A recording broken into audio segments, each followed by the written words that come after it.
toll from flooding. Most time our politicians just bring in policies too, for sure.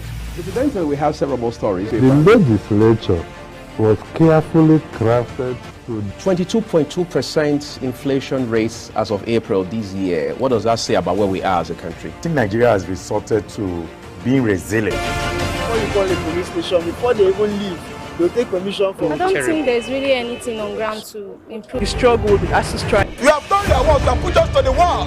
We are not your slaves. I'm not a small boy. You should have given me the report. I have not seen the report.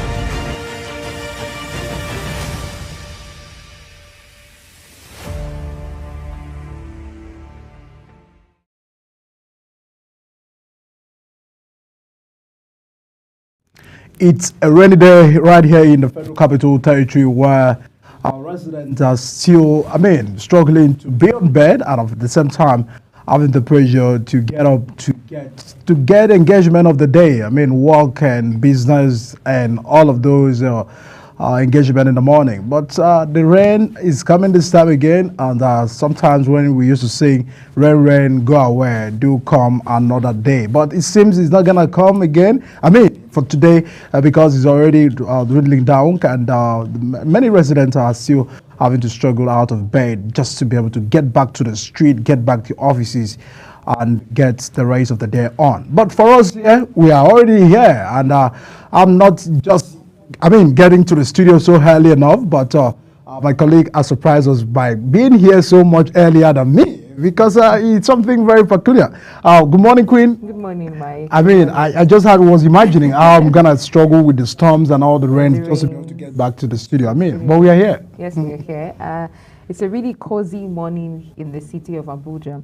A few days ago, we had similar incidents all across Nigeria. We heard it rained everywhere, literally in all states of the country. Yes, we know the factors that are associated with the rainy season: flooding. A few houses collapsed in Lagos as a result of the flood as well. These are issues that are really of concern to a lot of Nigerians, particularly now that it's rainy season. But you know what drew my attention to the cases and issues of flood is the fact that flood is recurrent. The rainy season is very recurrent. We know that every July it's rainy season until we have the August break and all that. What measures have been put in place? We don't want to go onto all of those long talks now, but we expect that because of the issue of flooding is recurrent, agencies responsible for environment and the rest are supposed to be prepared and prepare people ahead, because we see flooding across majorly all areas in Lagos. Houses were dilapidated and they came down, collapsed, I beg your pardon, because of the flood. So we expect that people should have been sensitized enough. We did talk about it yesterday, myself and Jumai on the program. We did talk about people indiscriminately disposing their waste, which is also contributing to the flood because it blocks drainages and passages of water. Exactly. But the season is cozy. A lot of people will glow better because we don't have that harsh sunny nature as usual. But it's a beautiful morning here. Although trying to get to work was I had a bit of a challenge, but I'm here. We are here, and of course we have no other option than to be here just to get engagement of the day get started. But for you, still having your remote at hand, you're still getting to struggle with the fact that you're already on bed and at the same time imagining also being in office. It's already past 7, so I just get to tell you, AM, that we must get up there and let's get the business of the day started. But for us here, we'll have a lot of engagement today. We'll get to interact about the agitation, also about the Southeastern House of Reps members agitating for creation of a new state in the Southeast. We'll also look at the issues of disabilities in the country. You seem much to forget the right and even the act that was provided to bring inclusion for persons with disabilities. So for us, we'll be enlightening on those things and see how we can also help those who are vulnerable among us. Not just the disabilities, the aged are also disabled. By way of the level of vulnerability they have, and how is the society responding to this need, and how can we also join hands to make the environment conducive for everyone to stay. All of that will also be top of our engagement on the morning today. And of course, don't forget that the papers will also be here to review some of the major headlines just to bring you to speed on the major stories in the country. A lot happened at the course of the week, and here it's already Friday. And we must say, thank God, it's Friday. But now, let's get to go on a break, and once we return, we'll get the conversation started and also brings you some package we have for you this morning. Please stay with us.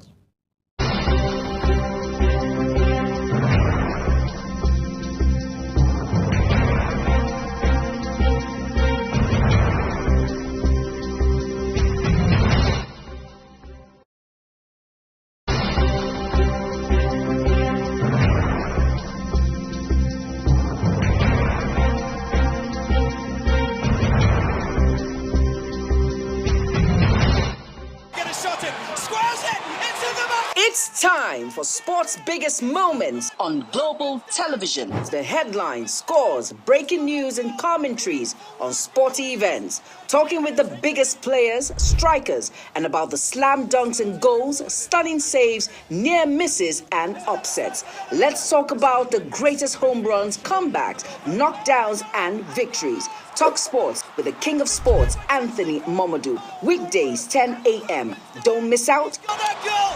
Beautiful work from the wingers! Hello, children.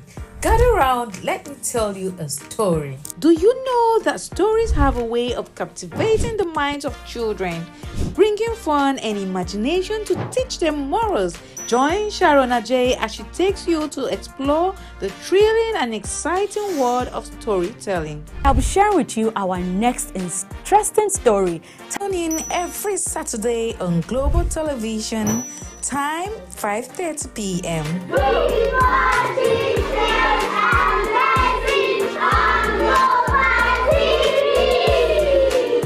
Is the desk on Global Television?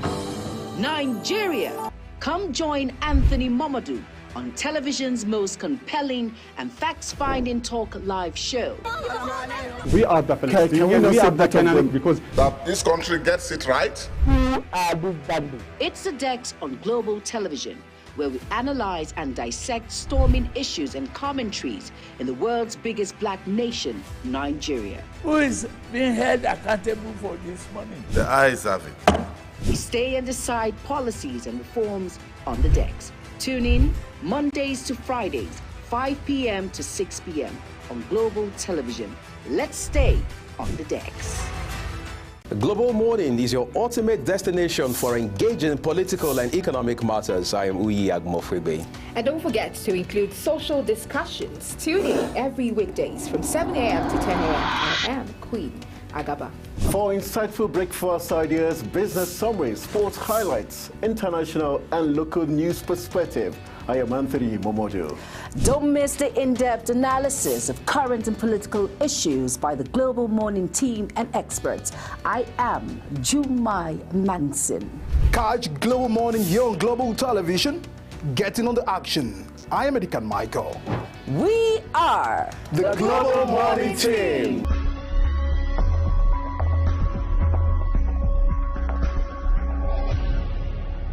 For an insightful idea that takes the center stage and the conversation that gets beyond the headlines, to explore the lasting impact of political decisions, Big Talk got you covered.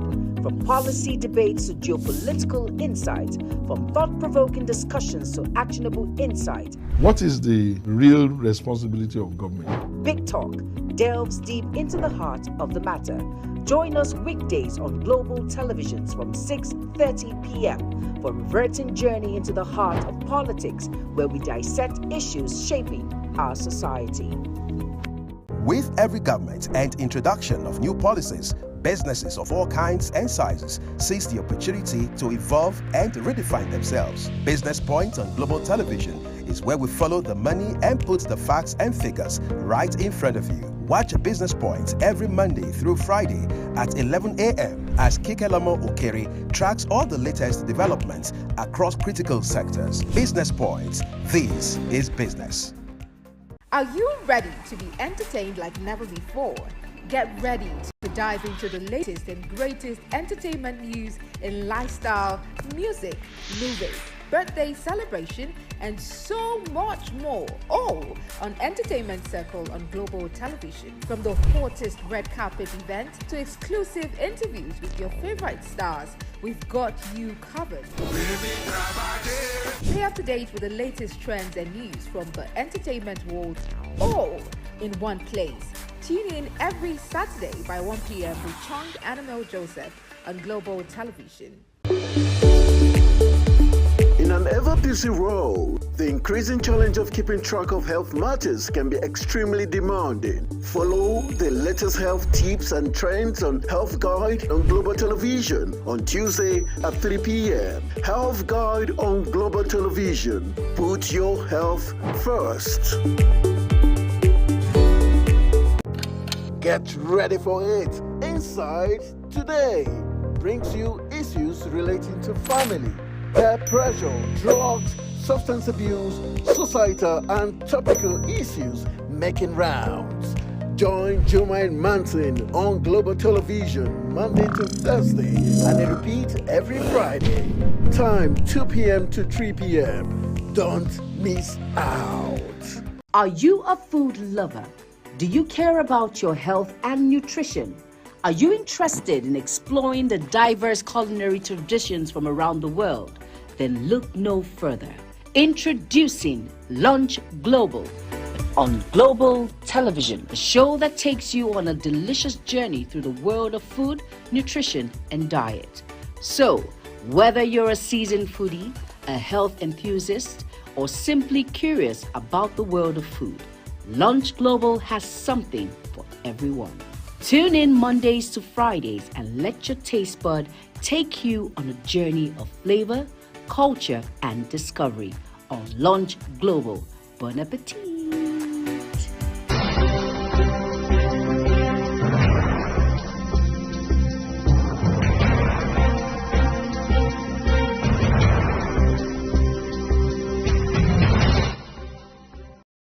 Well, yesterday, for the fact that recently discos have gotten to increase another tariff again for the Band A customers, what it has to do with electricity.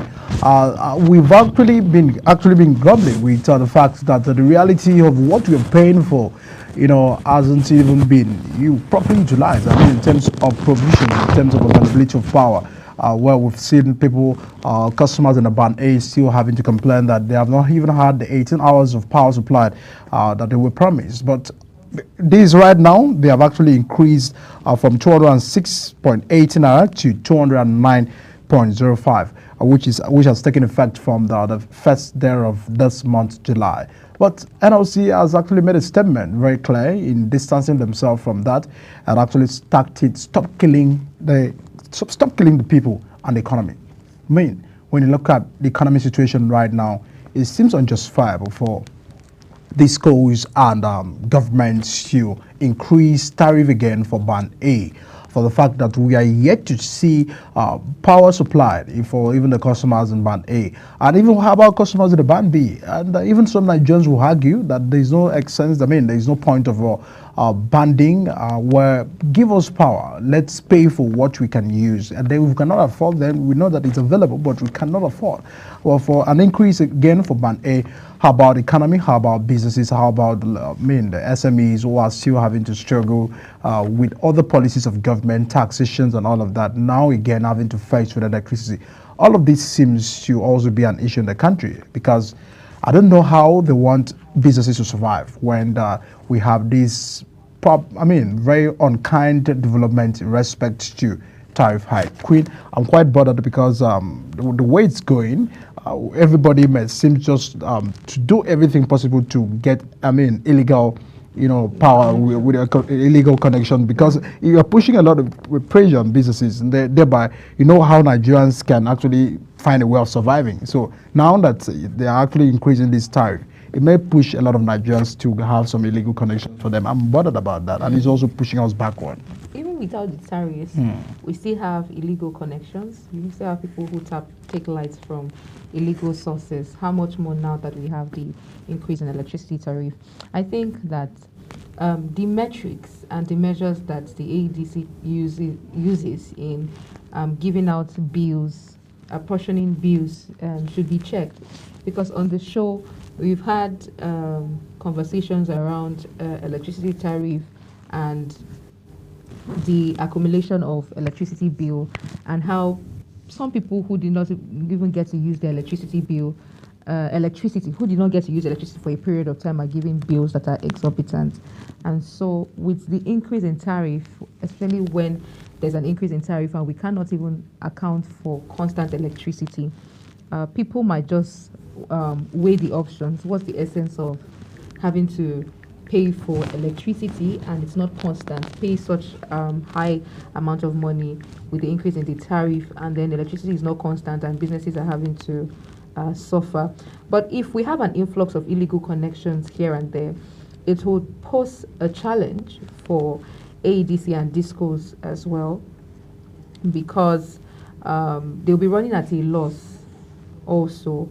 So I think that even with the DISCOs have gone ahead to still increase the tariff, even with the cry for a turn down. A lot of people have been complaining about the increase in tariff, but they've paid deaf ears to the pleas of Nigeria. But what it just shows that is that we're still going to have illegal connections. Right now, there are lots of illegal connections that has been wired, and so with this increase also, there will be illegal connections. So I think things need to be appropriated fairly, so that whatever service I'm paying for is what I'm getting. I mean, when we look at the state of the economy generally, we are still having to rely so much on what the CBN is doing, and recently they've also increased interest rates. I mean, more than 30%. And even Dangote, the chairman of Dangote Groups, have reacted to that. I mean, critically looking at the state of the economy, we are actually fighting very hard for the private sectors as well, pushing private sectors out of the market. Jobs creation is actually not increasing, because we look at the statistics of unemployment and the fact that every year we are still having turnout of graduates from universities and tertiary institutions. What can we do? I mean, government can't begin to tackle everything alone. They also have the private sector who are meant to also support what government are doing. But the moment where the environment, business environment is not quite conducive for them to strive for taxation, electricity tariff like the one we are actually facing and discussing right now, it is posing a lot of challenge. And I feel these are the things that government should begin to do, to subsidize, to mediate, so that things can work properly, and then we have the country that everybody are looking for. We can do this. We can do this. Nigeria got this. We have the resources. We're blessed. If not the certain factors of corruption and all of this mismanagement of our funds, I think we wouldn't be where we are today. But we can't push blame all of the time. It's time to take responsibilities and actions, and that's why we will be always engaging what the government are doing and still drawing attention to what they ought to do in a time like this. But let's get to bring to you the business report by Kikelo Mokaya this morning, and then we'll talk on other issues. Hello and welcome to Business Report. The total gross domestic product of Nigeria, the largest crude oil producers in Africa, risk-taking a $30 billion battering on the back of fossil fuel divestment, to compounding the country's already existing revenue stream challenges. According to African Export-Import Bank, Afreximbank, Africa Trade Report 2024, divesting from fossil fuel could cost Nigeria, the rest of the African continent, around $190 billion in GDP. Data from the World Economic Database revealed that Nigeria's total GDP was $1.277 trillion at the end of 2023 in purchasing power parity terms. According to the report, 4 major oil exporting countries, including Algeria, Angola, Equatorial Guinea, Gabon, Nigeria, and the Republic of Congo, fossil fuel also represents the main source of export earning and fiscal revenue, job creation, fossil fuel-based power generation and supply, and power of fossil fuel-intensive industry. Divestment from fossil fuel could reduce GDP by as much as $22 billion in Algeria, $19.3 billion in Angola, an aggregate of $190 billion for the continent. For Nigeria, the oil sector provides for 95% of foreign exchange earning and 85% of its budgetary revenue. According to the National Bureau of Statistics, the country earned 29 trillion naira from crude exports, taking 81% share of 36 trillion naira revenue recorded in 2023. The Afreximbank Africa Trade Report 2024 indicates that cutting back on fossil fuel could reduce emission across Africa. However, it pointed out that fossil fuels are crucial for many African nations and they do not only satisfy their immediate energy requirements but also play a significant role in export, foreign exchange earning, job creation, and the generation and distribution of power. The report further expressed concern over Africa's severe energy shortage. Despite housing approximately 17% of the global population, the continent consumes just 6% of the world's energy.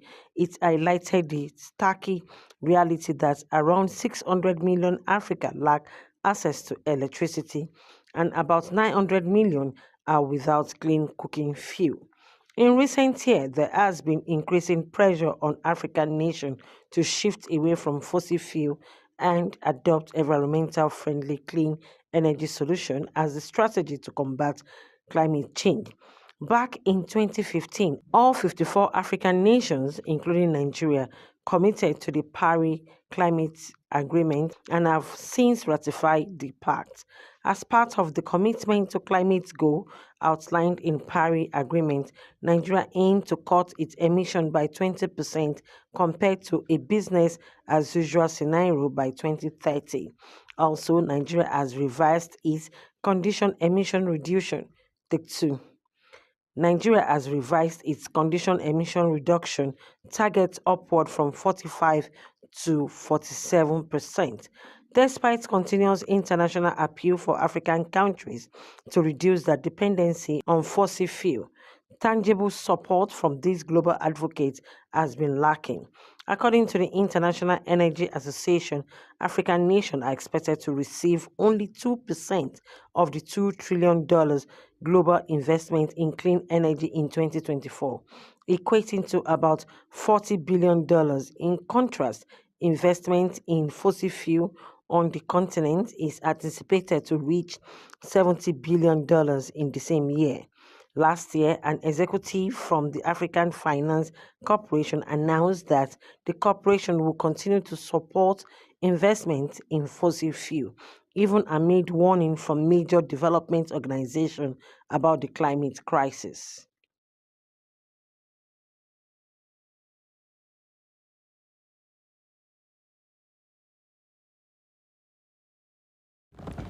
Many thanks, Kiki Alomo Okere, for that update on business. Now it's time for us to look at what Fatime has put together for us on taste and texture for breakfast. Let's take a look.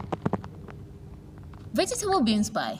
Beans pie, beyond their indulgent flavor, carry a hefty punch of health benefits. Tasty treats are made from navy beans, known for their high protein and fiber content, making them far more nutritious than your typical desserts.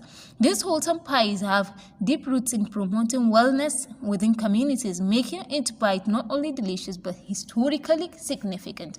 Hello and welcome to another episode of Taste and Texture. I'm Fatime Abba Umar. This vegetable pie is usually a surprise to many upon first trial.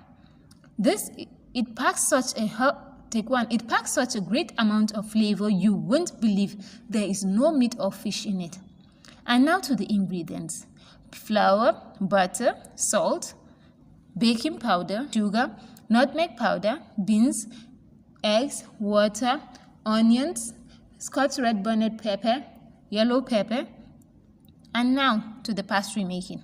Add the flour into a mixing bowl, followed by the remaining dry ingredients: the salt, sugar, powdered milk, nutmeg, and baking powder. Mix well into the flour. Add chunks of butter to the flour mixture and egg, in a little bit of water and mix vigorously. Keep mixing together until you achieve crumbs, which looks like a small size breadcrumbs. Place the dough into a bowl and cover with cling film and leave into the fridge for like 30 minutes. Add some oil into the saucepan. Put in your onions and Scotch bonnets finely chopped.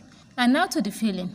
Add some oil into the saucepan. Once the oil is hot, add the chopped onions and fry until translucent. Add in the pepper and Scotch bonnet peppers and fry together on low heat for a further 2 minutes. Add the seasoning, mix everything into the saucepan and fry a low-medium heat. Then add the beans and mix well. Mash it a little bit and allow it to cool for 3 minutes and it's done. Then set it aside and allow it to cool. Roll out the dough on a lightly floured surface. Cut out whatever shape you prefer and roll it with a ruler. Don't make it too thick or tiny. You can use anything in your kitchen to cut it into a nice shape of your desire. Beans may be good for someone's heart, gut, or liver health. Beans make an excellent source of protein for vegetarians and vegans. That's all for now. Bye.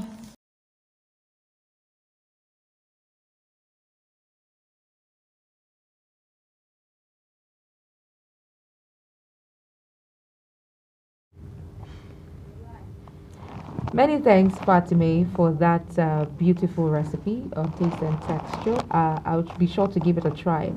Now let's look at the global AM news, after which the conversation on newspaper reviews and topical issues continues. Please stay with us.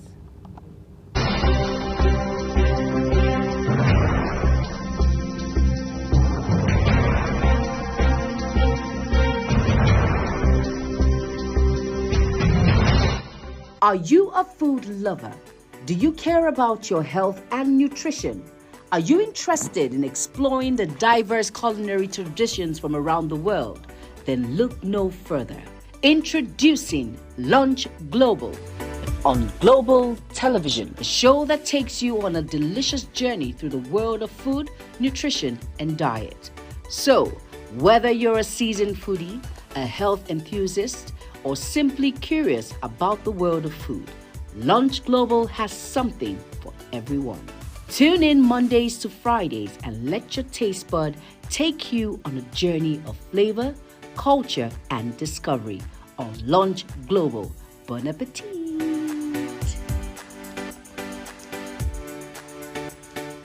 Time check. It's midday. Then it's Midday Discourse. Midday Discourse is a program that covers trending local and international news, current issues, and human-related topics. Join Samuel Odi weekdays 1 p.m. on Global Television. The discussion starts here. It's time for sports' biggest moments on Global Television. The headlines, scores, breaking news, and commentaries on sporty events. Talking with the biggest players, strikers, and about the slam dunks and goals, stunning saves, near misses, and upsets. Let's talk about the greatest home runs, comebacks, knockdowns, and victories. Talk sports with the king of sports, Anthony Momadou. Weekdays, 10 a.m. Don't miss out.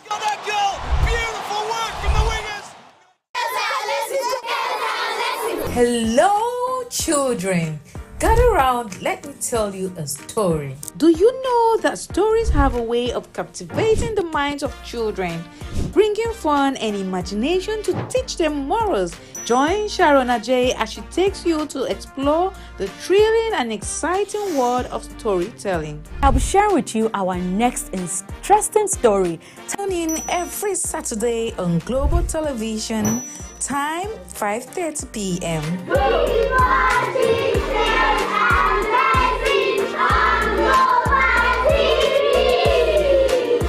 Is the desk on Global Television?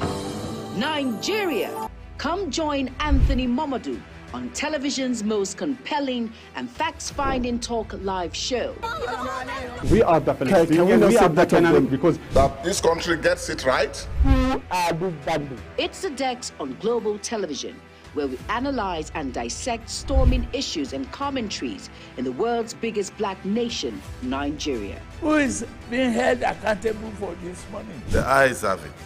We stay and decide policies and reforms on the decks. Tune in Mondays to Fridays, 5 p.m. to 6 p.m. on Global Television. Let's stay on the decks. Global Morning is your ultimate destination for engaging political and economic matters. I am Uyi Agmufwebe.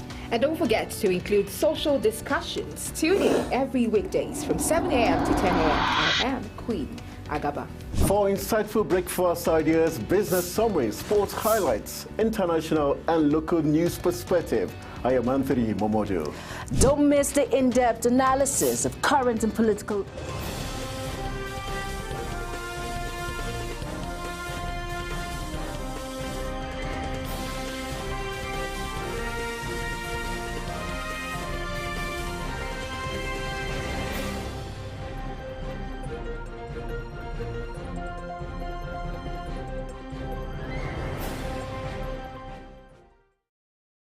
Hello everyone, welcome to all of you as Nigeria and around the world to AM News here on Global Television.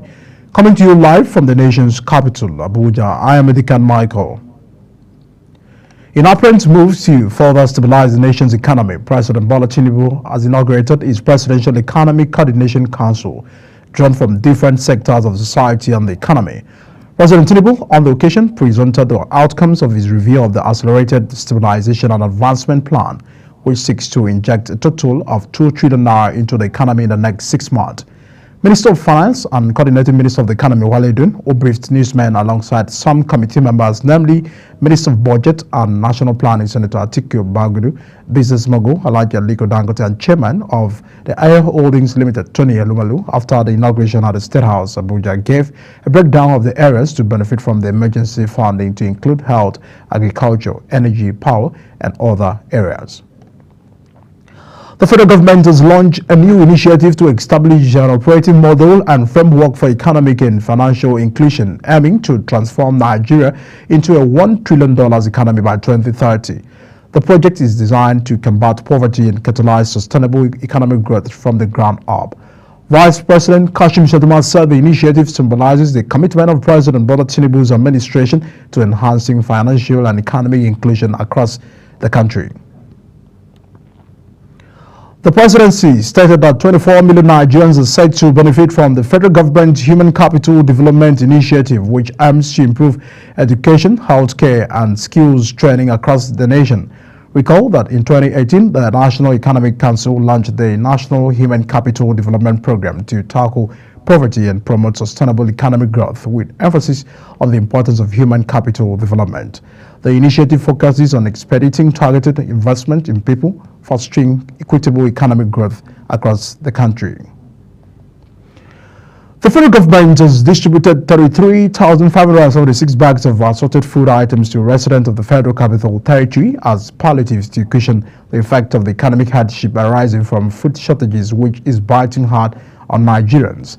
FCT Minister of State Marija Mohammed, during the official flag-off ceremony of the distribution of food items, said the FCT administration has taken delivery of 23,996 bags of 25 kg rice from the Federal Ministry of Agriculture and Food Security, in line with the renewed hope agenda of the President's administration. Mohammed also said that an additional consignment of 9,580 bags consisting of 468,000 bags of maize, 13,920 bags of sorghums, 960 bags of gari, and 1,100 bags of millet has been received. And Governor of Niger State, Omar Bago, has delivered 600 bags of rice and 20 cows to National Youth Service Corps members posted to the state. The move was in fulfillment of the pledges he made to them at the swearing-in of the 2024 Batch B Stream 1 orientation course. Coordinator of NYC Niger, Olayinka, said the items were delivered. The governor had also promised 200,000 to each of the 1,600 cow members under the batch, amounting to 320 million naira. Away from that, the federal government began the reconstruction and expansion of the Sango-Ota Expressway. Several buildings marked for demolition are currently being pulled down to pave the way for the expansion of the deplorable 64-kilometer Ota-Odorika Road. Report says the landlords and tenants whose buildings were marked for demolition were helpless when the demolition started. The authorities of the University of Benin has shut down academic activities in the institutions indefinitely. The university, in a statement by its public relations officer, Dr. Benita, attributed the decision to the refusal of the students to shift grounds on their demands. The students had earlier taken to the street, blocking the ever-busy Benin-Ore highway to protest weeks of power outages on campus. The students, who had 2 weeks until their first semester examination, said the situation was severely affecting their preparation. The student also called for a downward review of transport fares by the Uniben shuttle service, which was increased with effect from July 1st. And on to Kano. Kano State Government has ordered the immediate release of funds to contractors for the completion of the abandoned 5-kilometer road project across the 44 local government areas in the state. Governor Abba Yusuf made the disclosure after meeting with contractors handling the project at the government house. He ordered the resolution of pending compensation issues and the contractors to go back to the site within 1 week. The Court of Appeal Abuja Division has dismissed the expected order issued May 10, 2024 by the Rivers State High Court in Port Harcourt, which barred Martin Amawole from parading himself as the Speaker of the Rivers State House of Assembly. The appeal court also dismissed the decision of the State High Court, which stopped 24 other members of the Assembly from accessing the complex or carrying out such legislative assignment in the name of the Rivers State House of Assembly. And now still in court, the Federal High Court of Abuja invalidated the People's Democratic Party primary election that produced Asua Egadolo as a party's candidate in the forthcoming governorship election in Ado. Justice Inyako, in a judgment, held that the PDP's primary held on February 22 failed to comply with the provisions of the Electoral Act 2022, the guidelines for the conduct of the poll, and the party's constitution. Justice Ikwo, who said that the exhibit PDP-1 tendered by the party was bereft of the evidence, held that the plaintiffs through the exhibit tendered were able to establish their case against the defendant. And our Federal High Court in Abuja has declared invalid the People's Democratic Party primary elections that produced Asua Egadolo as a governorship candidate. The primary elections conducted on February 24 was voided on the grounds that 378 delegates who were supposed to vote at the primary elections were unlawfully excluded by the PDP.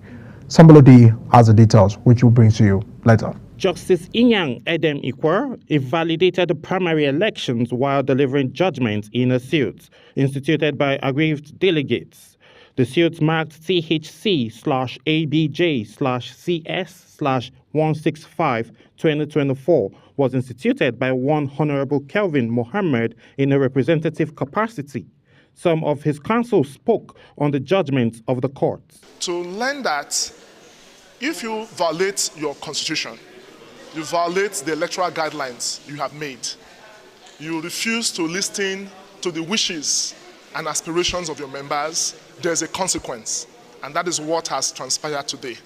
The court has held that because the PDP, which is the second defendant in this case, has refused to comply by its own electoral guidelines, section 50, 36 of its own constitution, and the provisions of section 82 and 84 of the Electoral Act, its ad hoc delegate congress of 4th and 5th February 2024, the court just declared it as a nullity. Gentlemen, I must say straight away that no counsel must be allowed to mislead the nation and to mislead the audience. This honorable court did not make any order nullifying the primary and the election of Dr. Asuerime Ighodalo as the PDP candidate who won that primary election by 577 votes. Former Deputy Governor of Edo State, Philip Shaibu, declared the judgment as a triumph of rule of law over impurity. Like I said after the primaries, if you recall, I did insisted that what happened in Samuel Ogumiloro Stadium was lacking to a birthday party or a reception for a wedding at Samuel Ogumiloro Stadium. It was not a primaries, because you cannot imagine the Ashwebi people coming to say they are doing primaries. And you cannot disenfranchise the authentic delegate. You remember I used the word I have used the word consistently that authentic delegates voted for me. I used the word consistently. The people that I saw at Samuel Ogumiloro today were not delegates. They were staff of government. I said that. So as far as I'm concerned, this judgment is for democracy. This judgment is for Edo people. And Edo people should know that by the grace of God, together, we will take our government back from outsiders. Justice Ekwo held that both the provision of the Electoral Act 2022 and PDP guidelines were grossly violated in the conduct of the primary election at Samuel Ogbodiame Stadium in Benin City. Samuel Odi reporting for Global TV News. In the same development, the Edo State chapter of the People's Democratic Party has urged the party faithful to remain calm despite an Abuja High Court judgment nullifying the party's primary election held in Benin on February 22. A statement by the state party chairman Tony Aziagbemi insisted that Azuo Ighodalo remains its candidate ahead of the September 21st governorship in the state. Justice Ian Ekwo of the Federal High Court in Abuja voided the February 2024 election that produced Ighodalo on the ground that the 278 delegates who were supposed to vote at the primary were unlawfully excluded by the PDP. However, the PDP has shown that there is no cause to be worried about the development. Some aggrieved youths in Benue State have burnt down the office of the Independent National Electoral Commission (INEC) in Sankara, headquarters of Okomlege government area. National Commissioner and Chairman of the Information and Voter Education Committee, Sam Olumegan, who confirmed these in a statement, quoted Professor Samigu, resident Electoral Commission for Benue, as saying the youth invaded the facility around 2 p.m. Governor Alia had declared an indefinite curfew on Okomlege government area as a result of the violent protest. And now to National Assembly, the Senate has called the executive law in the implementation of the capital components of the 2024 budget, saying there is a need for the government to get ministries, departments, and agencies of the federal government to implement the project. The Senate also urged the federal government to intensify efforts in funding the capital component of the 3 national budgets which are running concurrently in the country.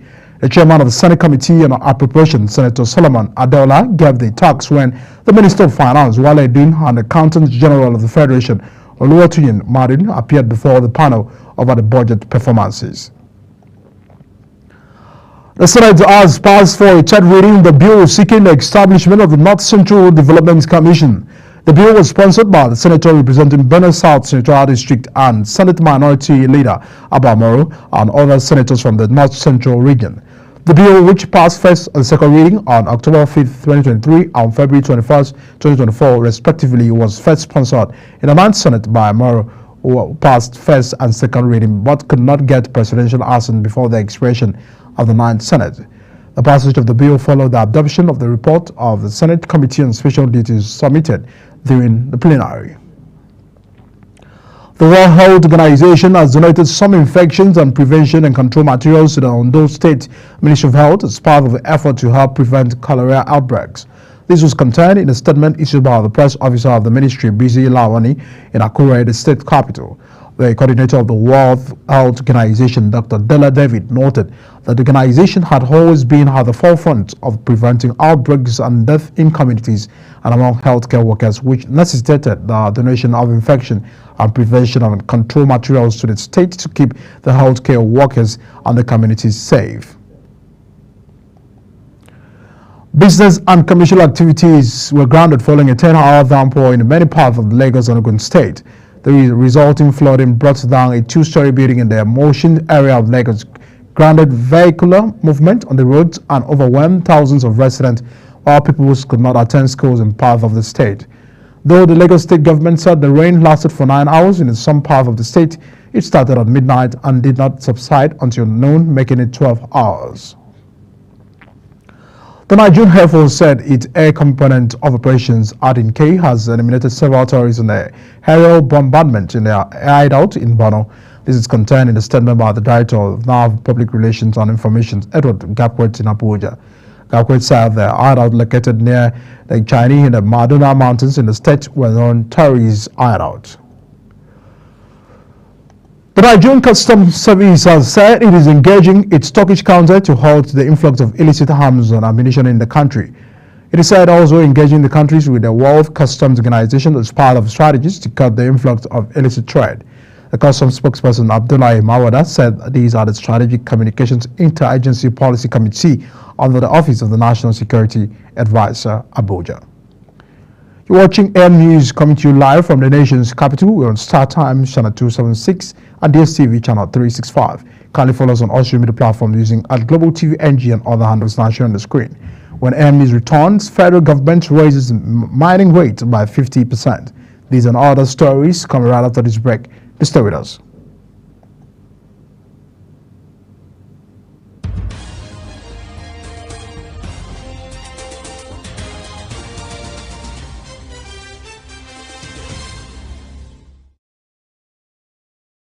Are you a food lover? Do you care about your health and nutrition? Are you interested in exploring the diverse culinary traditions from around the world? Then look no further.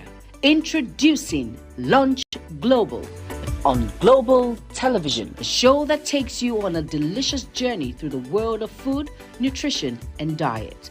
So, whether you're a seasoned foodie, a health enthusiast, or simply curious about the world of food, Lunch Global has something for everyone.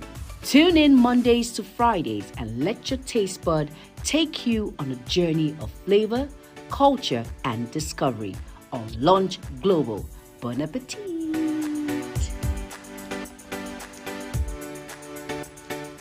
Time check.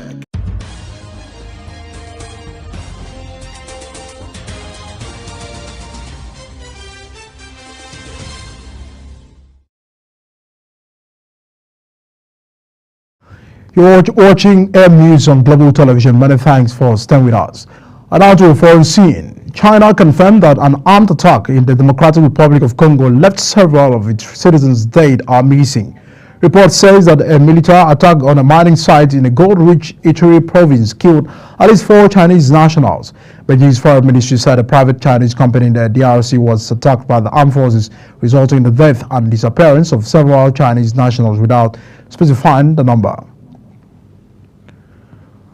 Hundreds of thousands of homes in Jamaica are without power after the hurricane violence thundered along the island's southern coast on Wednesday night. The Category 4 storms of the most powerful to ever hit the country has brought more than 12 hours of heavy rain, prompting concerns about the flash flooding. An island-wide curfew was extended until the sun rises and the curfew is over. Residents will be able to go outside and get a real idea of the damage.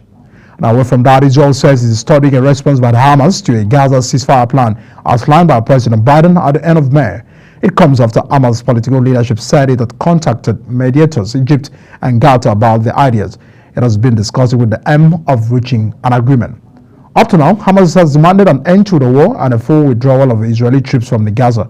Israel says it will accept only temporary pauses in the fighting until it eliminates Hamas. Sierra Leone President Julius Maado has signed into law a landmark bill criminalizing child marriage. Child marriage has been a persistent problem in Sierra Leone, where nearly 1/3 of girls are married before the age of 18. A practice has been linked to a range of higher rate of maternal mortality and lack of education. The Prohibition of Child Marriage Act, which received parliamentary approval last month, imposes strict penalties, including at least 15 years of fines around $4,000 or both for those who marry girls under 18. United States President Joe Biden has worked to calm senior Democrats and staff of his campaigns as reports suggested he was weighing his future after his disastrous debate with Donald Trump last week. Biden held a closed-door lunch with Vice President Kamala Harris at the White House as speculation mounted over whether she will replace him as the party's candidate in the November's election. The pair then joined the call with the broader Democratic campaign, where Biden made clear he will remain in the race and Harris reiterated her support. Now, Senator Fatima Payman has resigned from the Australia's ruling Labour Party days after voting against it to support a motion on the Palestinian statehood. Labour has strict penalties for those who undermine its policy positions, and Payman was already indefinitely suspended from the party's caucus after vowing to do it again. A 29-year-old added that this is a matter that cannot be compromised and that she was deeply torn over the decision. And now, on business, the Nigerian Contents Development and Monitoring Board has stated it will not approve all service companies with no proven capacity to execute projects. The executive secretary of the board, Felix Omer, described the presidential directive on local content compliance requirement as crucial for enhanced competitiveness and the mitigation of risks regarding unqualified contractors. Speaking at the Nigerian Oil and Gas Enemy Conference in Abuja, Ober identified that the non-inclusion of intermediary entities lacking the essential capacity to perform from the Nigerian content plan and approval of contractors that meet the legal definition of Nigerian companies and demonstrate capacity to execute projects within Nigeria would be important to implement the presidential directive. The federal government told the Ministry of Solid Minerals Development has raised the dues and rates paid by operators in the mining sector. The Minister of Solid Minerals Development, Dela Alike, announced the price increase at an ongoing press conference at the ministry's headquarters in Abuja. He said the government increased a total of 286 rate regimes ranging from 50% to 100%, adding that the compliance begins immediately. And now the presidency started that 24 million Nigerians are said to benefit from the federal government Human Capital Development Initiative, which aims to improve education, healthcare, and skills training across the nation. The initiative aims to expedite targeted investment in the peoples, fostering equitable economic growth across the country. Deputy Chief of Staff to the President and Chairman of the Human Capital Development Core Working Group, Senator Ibrahim Adija, emphasized government commitment and highlighted President Bola Tinubu's administration's intention to address the Japa syndrome through strategic investment in education, health, and skills development. The federal government, through the National Information Technology Development Agency, has announced plans to support Nigerian startups that are developing product or emerging technologies. The Director General of Agency, Kashifu Inua, who disclosed this while presenting a keynote during the opening of the Internet of Things West African Conference in Lagos, highlighted the transformative potential of emerging technologies like artificial intelligence, Internet of Things, and the blockchain. About the sport, 3-time champions and 5-time runners-up Nigeria Super Eagles will know their opponent for the qualification race of the 2025 Africa Cup of Nations finals when the draw is conducted in the Johannesburg, South Africa this afternoon. The draw ceremony will serve 48 countries into the 12 groups of 4 teams each, with the top 2 teams in 11 of the groups qualifying directly to the finals already scheduled for 21st December 2025. 18 January 2026, which the 12th group, which also hosts nation Morocco, will see Morocco qualify no matter the position in which they finish alongside other teams. Arsenal have reportedly chosen to abandon a move for Nigerian striker Victor Osimhen, despite Napoli reducing their asking price for the 25-year-old. The Gunners had previously been linked with a big money strip for the Nigerian international, but they had moved into alternative. According to the Corriere dello Sport via Football Italia, the North London club now prefers a move for Sporting Lisbon Victor. And away from that, France and Portugal renewed their European Championship rivalry in a quarter-final showdown in which almost all of the focus will be on the 2 captains, Mbappe and Cristiano Ronaldo. Last 8 encounter in the Hamburgs brings together 2 of the most fancied nations coming into the Euro 2024, or 2 teams who have not completely convinced so far in Germany. France has reached a 6th quarter-final in the last 7 major tournaments, despite not only one of the players scoring a goal in an open play. And that's the package on AM News. We're on Star Times channel 276. Kindly follow us on all the media platforms shown on the screen. I'm Deacon Michael. Many thanks for watching. See you again.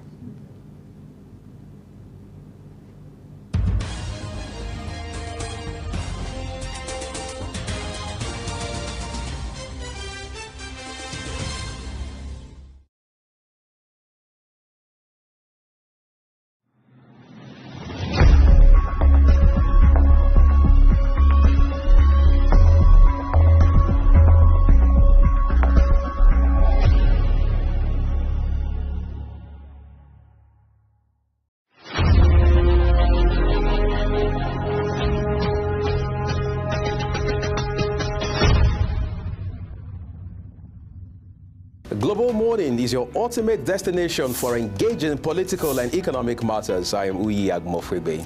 And don't forget to include social discussions. Tune in every weekdays from 7 a.m. to 10 a.m. I am Queen Agaba. For insightful breakfast ideas, business summaries, sports highlights, international and local news perspective, I am Anthony Momodu. Don't miss the in-depth analysis of current and political issues by the Global Morning team and experts. I am Jumai Manson. Catch Global Morning here on Global Television.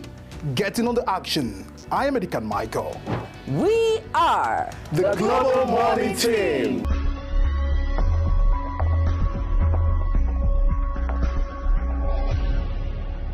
For an insightful idea that takes the center stage and the conversation that gets beyond the headlines, to explore the lasting impact of political decisions, Big Talk got you covered. From policy debates to geopolitical insights, from thought-provoking discussions to actionable insight. What is the real responsibility of government? Big Talk delves deep into the heart of the matter. Join us weekdays on Global Televisions from 6:30 p.m. for a reverting journey into the heart of politics, where we dissect issues shaping our society. With every government and introduction of new policies, businesses of all kinds and sizes seize the opportunity to evolve and redefine themselves. Business Point on Global Television is where we follow the money and put the facts and figures right in front of you. Watch Business Point every Monday through Friday at 11 a.m. as Kikelamo Okeri tracks all the latest developments across critical sectors. Business Point. This is business. Are you ready to be entertained like never before?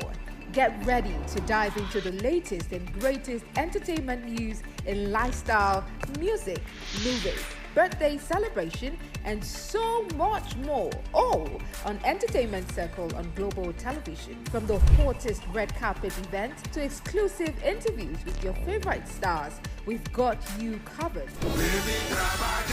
Stay up to date with the latest trends and news from the entertainment world, all in one place. Tune in every Saturday by 1 p.m. with Chong Annabelle Joseph on Global Television. In an ever-busy world, the increasing challenge of keeping track of health matters can be extremely demanding. Follow the latest health tips and trends on Health Guide on Global Television on Tuesday at 3 p.m. Health Guide on Global Television. Put your health first. Get ready for it. Inside Today brings you issues relating to family, peer pressure, drugs, substance abuse, societal and topical issues making rounds. Join Jumai Manson on Global Television Monday to Thursday and it repeats every Friday. Time 2 p.m. to 3 p.m. Don't miss out. Are you a food lover? Do you care about your health and nutrition? Are you interested in exploring the diverse culinary traditions from around the world? Then look no further. Introducing Lunch Global on Global Television, a show that takes you on a delicious journey through the world of food, nutrition, and diet.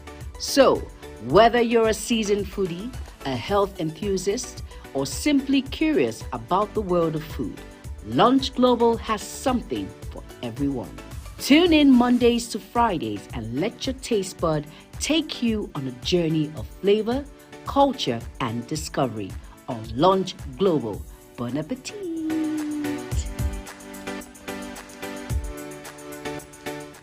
Time check. It's midday. Then it's Midday Discourse. Midday Discourse is a program that covers trending local and international news, current issues, and human-related topics. Join Samuel Odi weekdays 1 p.m. on Global Television. The discussion starts here.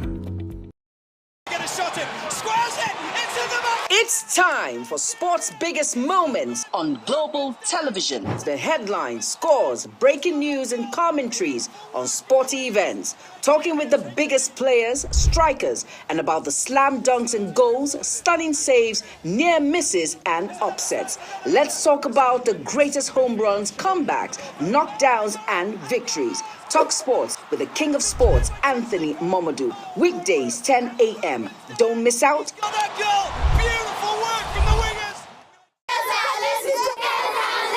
Hello, children. Gather round, let me tell you a story. Do you know that stories have a way of captivating the minds of children, bringing fun and imagination to teach them morals? Join Sharon Ajay as she takes you to explore the thrilling and exciting world of storytelling. I'll be sharing with you our next interesting story. Tune in every Saturday on Global Television, time 5:30 p.m.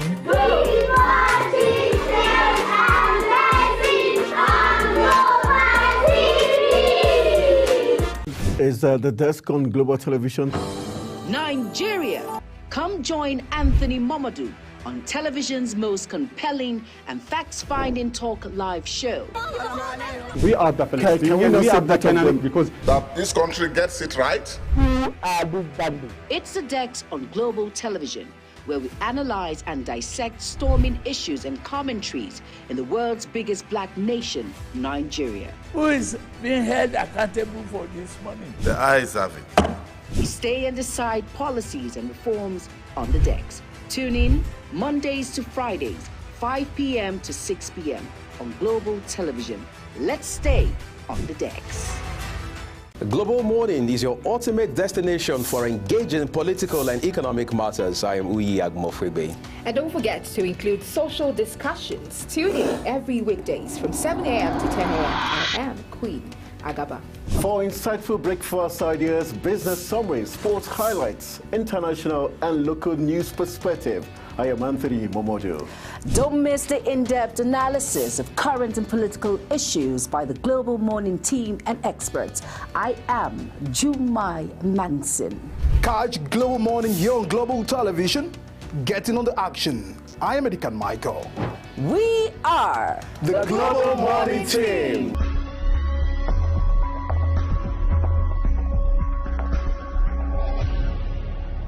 For an insightful idea that takes the center stage and the conversation that gets beyond the headlines, to explore the lasting impact of political decisions, Big Talk got you covered. From policy debates to geopolitical insights, from thought-provoking discussions to actionable insight. What is the real responsibility of government? Big Talk delves deep into the heart of the matter. Join us weekdays on Global Televisions from 6:30 p.m.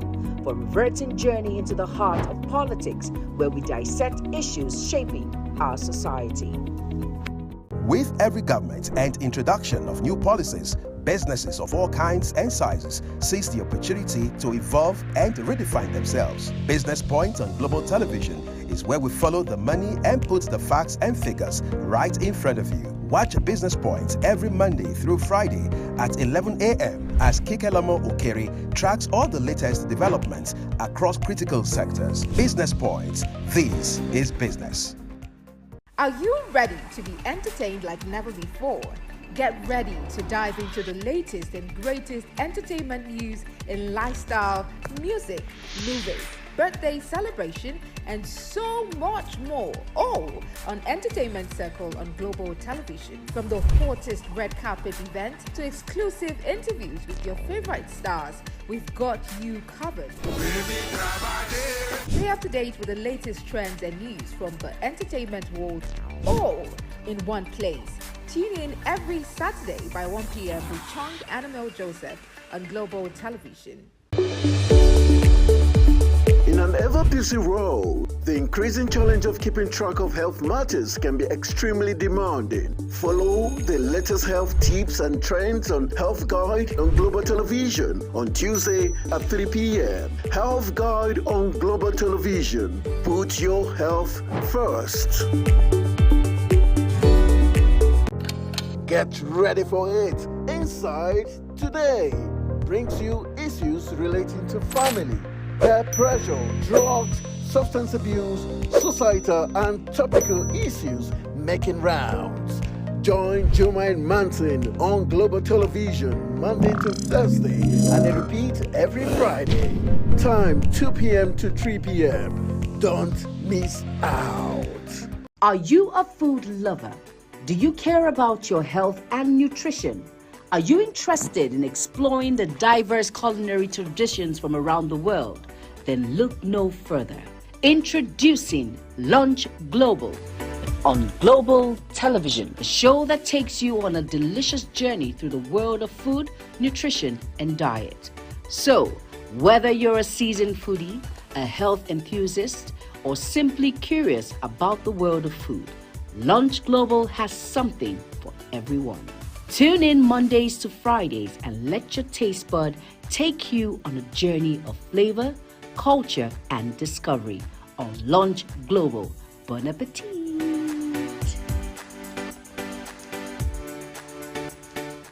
Time check. It's midday. Then it's Midday Discourse. Midday Discourse is a program that covers trending local and international news, current issues, and human-related topics.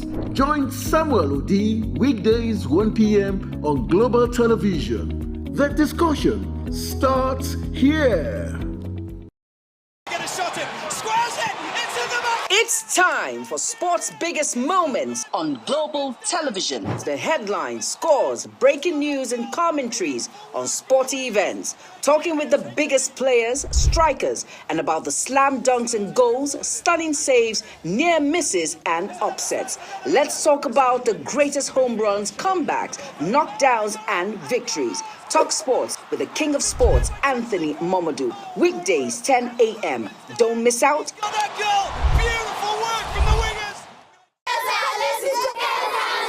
Hello, children.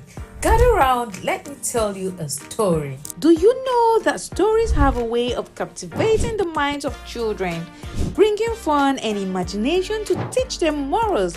Join Sharon Ajay as she takes you to explore the thrilling and exciting world of storytelling. I'll be sharing with you our next interesting story. Tune in every Saturday on Global Television, time 5:30 p.m.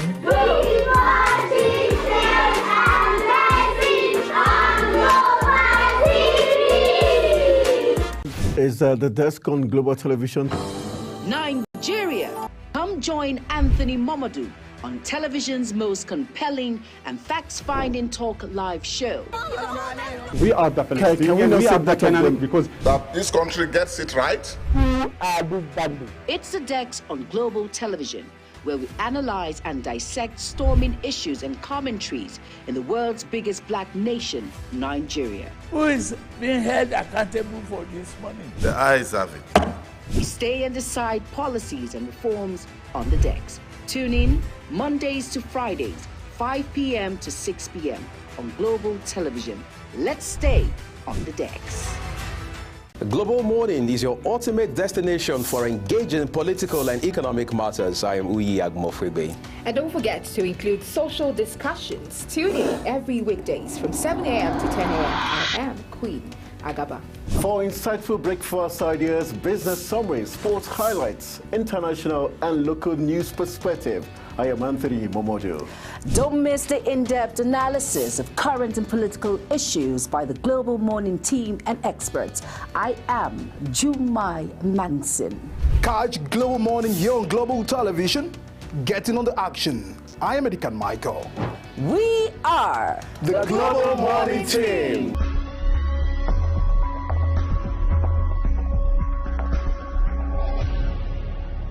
For an insightful idea that takes the center stage and the conversation that gets beyond the headlines, to explore the lasting impact of political decisions, Big Talk got you covered. From policy debates to geopolitical insights, from thought-provoking discussions to actionable insight. What is the real responsibility of government? Big Talk delves deep into the heart of the matter. Join us weekdays on Global Televisions from 6:30 p.m. for a reverting journey into the heart of politics, where we dissect issues shaping our society.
Well, thanks everyone for still staying with us in Global Morning. And of course, it is now time for us to take a look at the major newspaper and the headlines we have this morning. Already from the Daily News Hub, let's begin with the Daily News Hub paper this morning.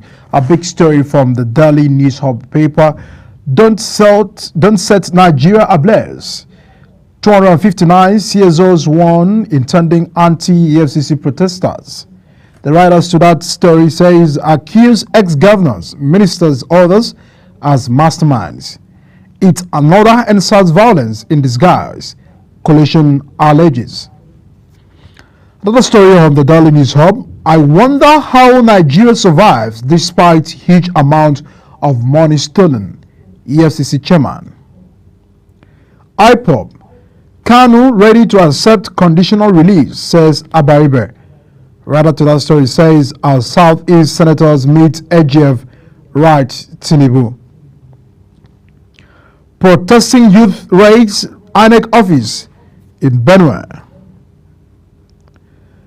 Edo government withdraw 29 count charges against Benin Palace chiefs. And now Bono attacks. We are concerned about suicide bombing resurgence. CNN Khan. And our failure of intelligence responsible for Bono suicide bombing. Senate. That has to do with the recent bombing crisis in Borno State.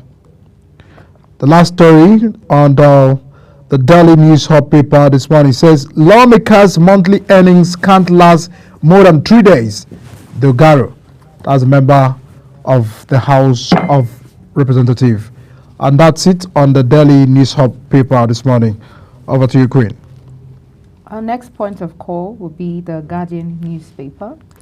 The front page of the Guardian newspaper. Big story there says, the big story says worries as we talk about circular economy. The Guardian worries as e-waste imports rises, more Nigerians resort to used items. And then we have minimum wage, NLC fumes that governors move to hijack negotiations. Let's take a quick break now. When we return, the conversation continues. Please stay with us.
With every government and introduction of new policies, businesses of all kinds and sizes seize the opportunity to evolve and redefine themselves. Business Point on Global Television is where we follow the money and put the facts and figures right in front of you. Watch Business Point every Monday through Friday at 11 a.m. as Kikelamo Okeri tracks all the latest developments across critical sectors. Business Point. This is business. Are you ready to be entertained like never before? Get ready to dive into the latest and greatest entertainment news in lifestyle, music, movies, birthday celebration, and so much more, all on Entertainment Circle on Global Television. From the hottest red carpet events to exclusive interviews with your favorite stars, we've got you covered. Stay up to date with the latest trends and news from the entertainment world, all in one place. Tune in every Saturday by 1 p.m. with Chong and Emil Joseph on Global Television. In an ever-busy world, the increasing challenge of keeping track of health matters can be extremely demanding. Follow the latest health tips and trends on Health Guide on Global Television on Tuesday at 3 p.m. Health Guide on Global Television. Put your health first. Get ready for it. Inside Today brings you issues relating to family, peer pressure, drugs, substance abuse, societal and topical issues making rounds. Join Jumaine Manson on Global Television Monday to Thursday and they repeat every Friday. Time 2 p.m. to 3 p.m. Don't miss out. Are you a food lover? Do you care about your health and nutrition? Are you interested in exploring the diverse culinary traditions from around the world? Then look no further. Introducing Lunch Global on Global Television, a show that takes you on a delicious journey through the world of food, nutrition, and diet. So, whether you're a seasoned foodie, a health enthusiast, or simply curious about the world of food, Lunch Global has something for everyone. Tune in Mondays to Fridays and let your taste bud take you on a journey of flavor, culture, and discovery on Lunch Global. Bon appetit!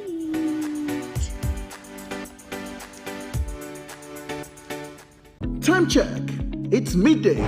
Then it's Midday Discourse. Midday Discourse is a program that covers trending local and international news, current issues, and human-related topics. Join Samuel Odi weekdays 1 p.m. on Global Television. The discussion starts here. It's time for sports' biggest moments on Global Television. The headlines, scores, breaking news, and commentaries on sporty events. Talking with the biggest players, strikers, and about the slam dunks and goals, stunning saves, near misses, and upsets. Let's talk about the greatest home runs, comebacks, knockdowns, and victories. Talk sports with the king of sports, Anthony Momodu. Weekdays, 10 a.m. Don't miss out.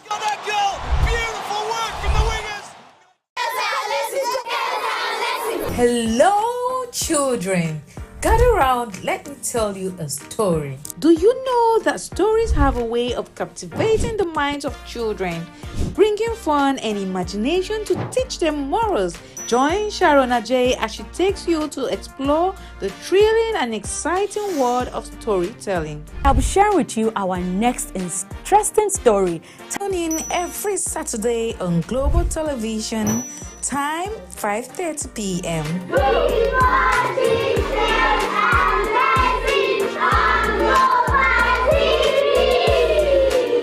Is the desk on Global Television? Nigeria. Come join Anthony Momodu on television's most compelling and facts-finding talk live show. We are the because that this country gets it right.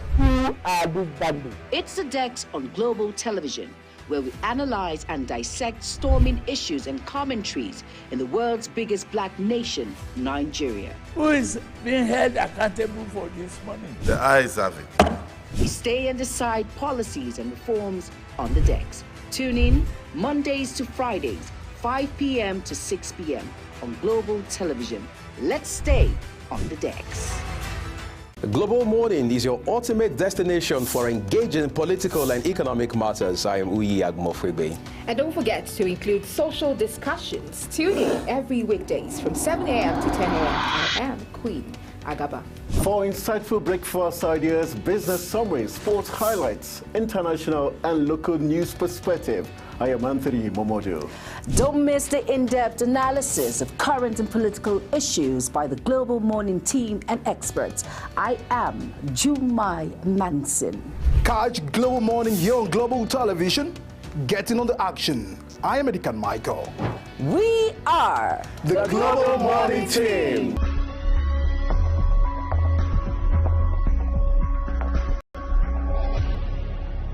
for an insightful idea that takes the center stage and the conversation that gets beyond the headlines, to explore the lasting impact of political decisions. Big Talk got you covered. From policy debates to geopolitical insights, from thought-provoking discussions to actionable insight, What is the real responsibility of government? Big Talk delves deep into the heart of the matter. Join us weekdays on Global Televisions from 6:30 p.m. for a reverting journey into the heart of politics, where we dissect issues shaping our society. With every government and introduction of new policies, businesses of all kinds and sizes seize the opportunity to evolve and redefine themselves. Business Point on Global Television is where we follow the money and put the facts and figures right in front of you. Watch Business Point every Monday through Friday at 11 a.m. as Kikelamo Okere tracks all the latest developments across critical sectors. Business Point, this is business. Are you ready to be entertained like never before?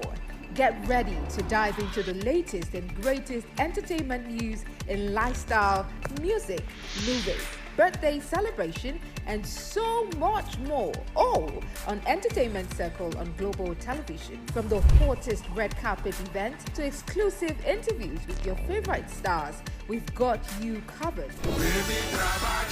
Stay up to date with the latest trends and news from the entertainment world, all in one place. Tune in every Saturday by 1 p.m. with Chung Annabelle Joseph on Global Television. In an ever-busy world, the increasing challenge of keeping track of health matters can be extremely demanding. Follow the latest health tips and trends on Health Guide on Global Television on Tuesday at 3 p.m. Health Guide on Global Television. Put your health first. Get ready for it. Inside Today brings you issues relating to family, peer pressure, drugs, substance abuse, societal and topical issues making rounds. Join Jumaine Manson on Global Television Monday to Thursday and it repeats every Friday. Time 2 p.m. to 3 p.m. Don't miss out. Are you a food lover? Do you care about your health and nutrition? Are you interested in exploring the diverse culinary traditions from around the world? Then look no further. Introducing Lunch Global on Global Television, a show that takes you on a delicious journey through the world of food, nutrition, and diet. So, whether you're a seasoned foodie, a health enthusiast, or simply curious about the world of food, Lunch Global has something for everyone.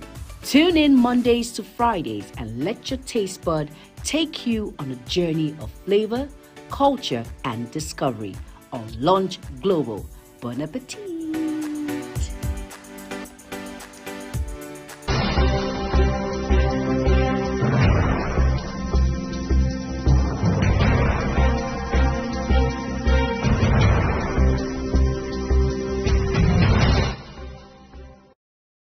Many thanks everyone for staying with us on Global Morning. And of course, we take a look at the major stories on the papers this morning. Let's begin with the Daily Times. The Daily Times paper this morning has a big story.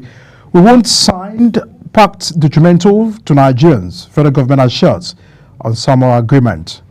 Writer to that story says, agreement was signed to promote sustainable development, to fight climate change, and generate investment opportunities in others. Government are trying to give explanation to an agreement on Samoa. You can find this story on page 4. Court voids Edo PDP governorship primaries. This is on page 2 of the Daily Times paper. Hemiaship Tosu, judge restrained lawyers from granting interviews. Page 8 of the Daily Times paper. Expect more river flooding. Federal government warns state, local government area. River State crisis deepens as appeal court reinstates sacked lawmakers. Writers to that story notifies Rivers High Court decision for lack of jurisdiction. Pro-Wike 27 lawmakers remain sacked. Seat vacant, says opposition lawmakers caucus. That it's coming from the Daily Times newspaper. But to get the discussion started and of course to add voice in reviewing some of these major papers this morning is Ademola Ayedokun, a legal practitioner and a political commentator. Good morning and good to have you join us on the program. Good morning, Mr. Michael. Thanks so much. It's my pleasure being here. Yes, I hope the rain, wasn't really disturbing while you come in here. Not really. This morning from Kubwa axis of Abuja. Yes. The atmosphere was only cloudy. It was not raining yet. But it is the signs are all over the places that today is going to be a very wet day. A wet day. And we are more even concerned about the issue of flooding in Lagos. You've seen the damages this is causing. Don't you think that there is more for government to be awake to addressing some of these issues so that more houses will not be consumed? What will government do to fight natural disasters such as we experience in Lagos? Lagos is a landlocked area and the population keeps on surging and people continue to build. Development continue to grow in Lagos. And there is always this crisis between government and people whose properties are demolished from time to time, complaining that when government has granted approval and the same government comes back later to come and demolish. But at times, I think government needs to do what they need to do in the general best interest of all Nigerians. So I'm only happy that the flood that we experienced in Lagos in the couple of days ago, it was really threatening. But at the same time, if you observe very closely, you will discover that within 12 hours, all the waters went into the drain. That shows that government is really trying, but there is more to be done in terms of compliance with building plans and the master plan of the city. So I think government needs to do more, and Nigerians too need to cooperate with the government. All right. Now, taking a look at that big story we have on the Daily Times, we won't sign, based on the SAMOK agreement, we won't sign pact detrimental to Nigerian federal government as shows. And they went further to maintain that the signed agreement was for economic development of the country, contrary to the widespread claim that it contains provision for same-sex marriage. And when you look at bilateral relations, taking a look at government going to make an agreement and going as far as signing it, to you, don't you think that it has a clause, away from the fact that it has some investment purposes and intention by the federal government, but what more do Nigerians need to know about this agreement? Generally speaking, the Nigerian membership of international community, either from the point of United Nations, or the regional organization of African Union, or even our common ECOWAS. Any pact sacked by any treaty or any pact signed by the Nigerian representatives to those international communities does not become binding on Nigeria unless and until it has been domesticated in our law by our National Assembly under the Section 12 of the Constitution of the Federal Republic of Nigeria. And my concern has always been, who set the agenda for these international communities? The United Nations disposition towards same-sex marriages and some other social stands that are inimical and contrary to African values. Who set this agenda? Same-sex marriage. I think every African country has kicked against this. So whatever I've not seen a content of that particular agreement in discussion, but whatever the content is, it's not binding on Nigeria until it is domesticated and made into a law by our National Assembly. And trust Nigerians, our National Assembly will not sign any law, will not domesticate any law that will legalize same-sex. So to me, there's nothing to fear. It's just as long as it's not binding, as it has not been made a Nigerian law, it's just an international. But our government, our African representatives in those international communities, they should be making their voices to be loud and clear enough that certain things cannot be imposed on Africans. Those who are pushing this agenda, they are stealthy about it. They are very, very diplomatic about it. They are giving. They will give you carrot, let me say carrot, and they have the stick to hit you. So our representatives to those international community pacts and so on and so forth, they must be very, very careful. Absolutely. Look at the judgment yesterday for Edo governorship election. Court voids Edo PDP governorship primaries. And several times we've been hearing these issues of primary elections. Sometimes some person said it's just about a group of persons going behind to voting a candidate. And sometimes they have even the authentication from INEC officials who are also witnessing that exercise. Why do we have the repetition of such a play from the party election? Because it looks as if we don't get it right in the party elections, this also have a ripple effect in the general elections. Are you receiving this judgment? It does. Well, as a lawyer, the judge who gave the decision has all the facts before him. And that judge must have juxtaposed the facts with the law and come to that before he arrived at that conclusion. As long as that decision has not been set aside, that remains the position. But that takes us to the issue of internal democracy with our political parties in this country.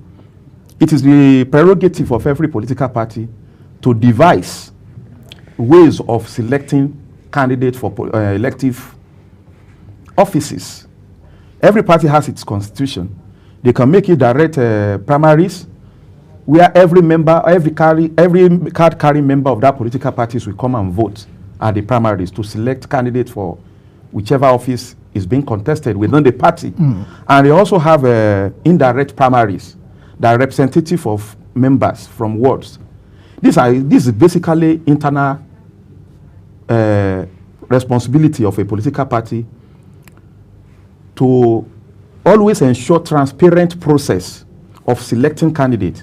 But a situation where I want to contest, like for example, now from ADP now, let's say I'm interested, and the party chairman is interested in another candidate for a particular post, then you will begin to see manipulation to favor a particular candidate against the other. And when that happens, a person who has felt not fairly treated has the right to go to court. Most of the time, courts usually don't want to interfere in the internal affairs of political parties. The court oftentimes say, I cannot say this person is the candidate, that person is the candidate. The party has a right to do whatever it wants within its own constitution. But when a party has not complied with its own constitution in selecting a candidate, and one of the aggrieved parties goes to court, the court will definitely interfere.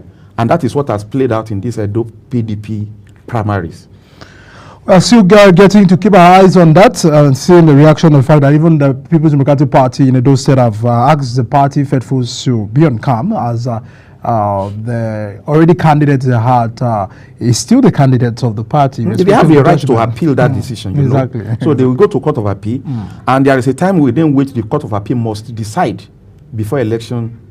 But it looks as if there is a show of power sometimes with the governor and Philip Shaibu, the deputy governor, which actually fall out. It seems that it's still that kind of yes, now there's disunity within the party, and that has resulted in one group going to court against the. This will likely affect them in the election. It has happened in Nigeria before. We can remember the case of Samvara. So unless in fact, it has been nullified now. No matter coming together they have now, the decision of the court binds the INEC.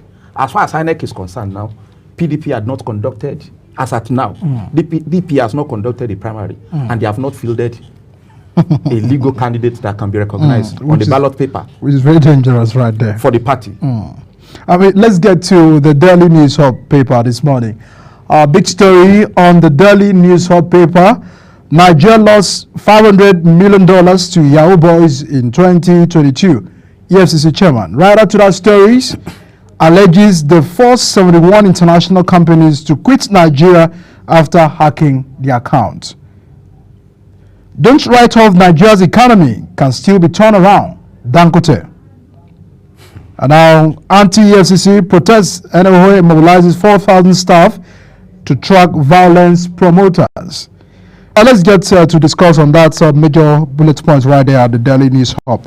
Nigeria lost $500 million to Yahoo Boys in 2022, alleging that they forced 71 international companies to quit Nigeria Are Yahoo boys so powerful? I mean, even when we had NCC, Office of the National Security Advisor, and all of those things, it seems, I mean, the result is not quite reflective of the effort government are doing. If I understand this statement from the EFCC chairman, if Nigerians who are fraudsters, otherwise known as Yahoo boys, defraud Nigerians within Nigerians, it goes with the Yoruba saying that Akpema no la, as a no lasa, you kill a rat in okra farm and you cook it in okra leaf soup. It is still within the same farm. But if this amount mentioned is by the way of keeping away investors to coming into Nigeria, that is where the big loss is. Do you get my point? Exactly. If this money mentioned is taken away from Nigerians by Nigerians and is kept in Nigeria,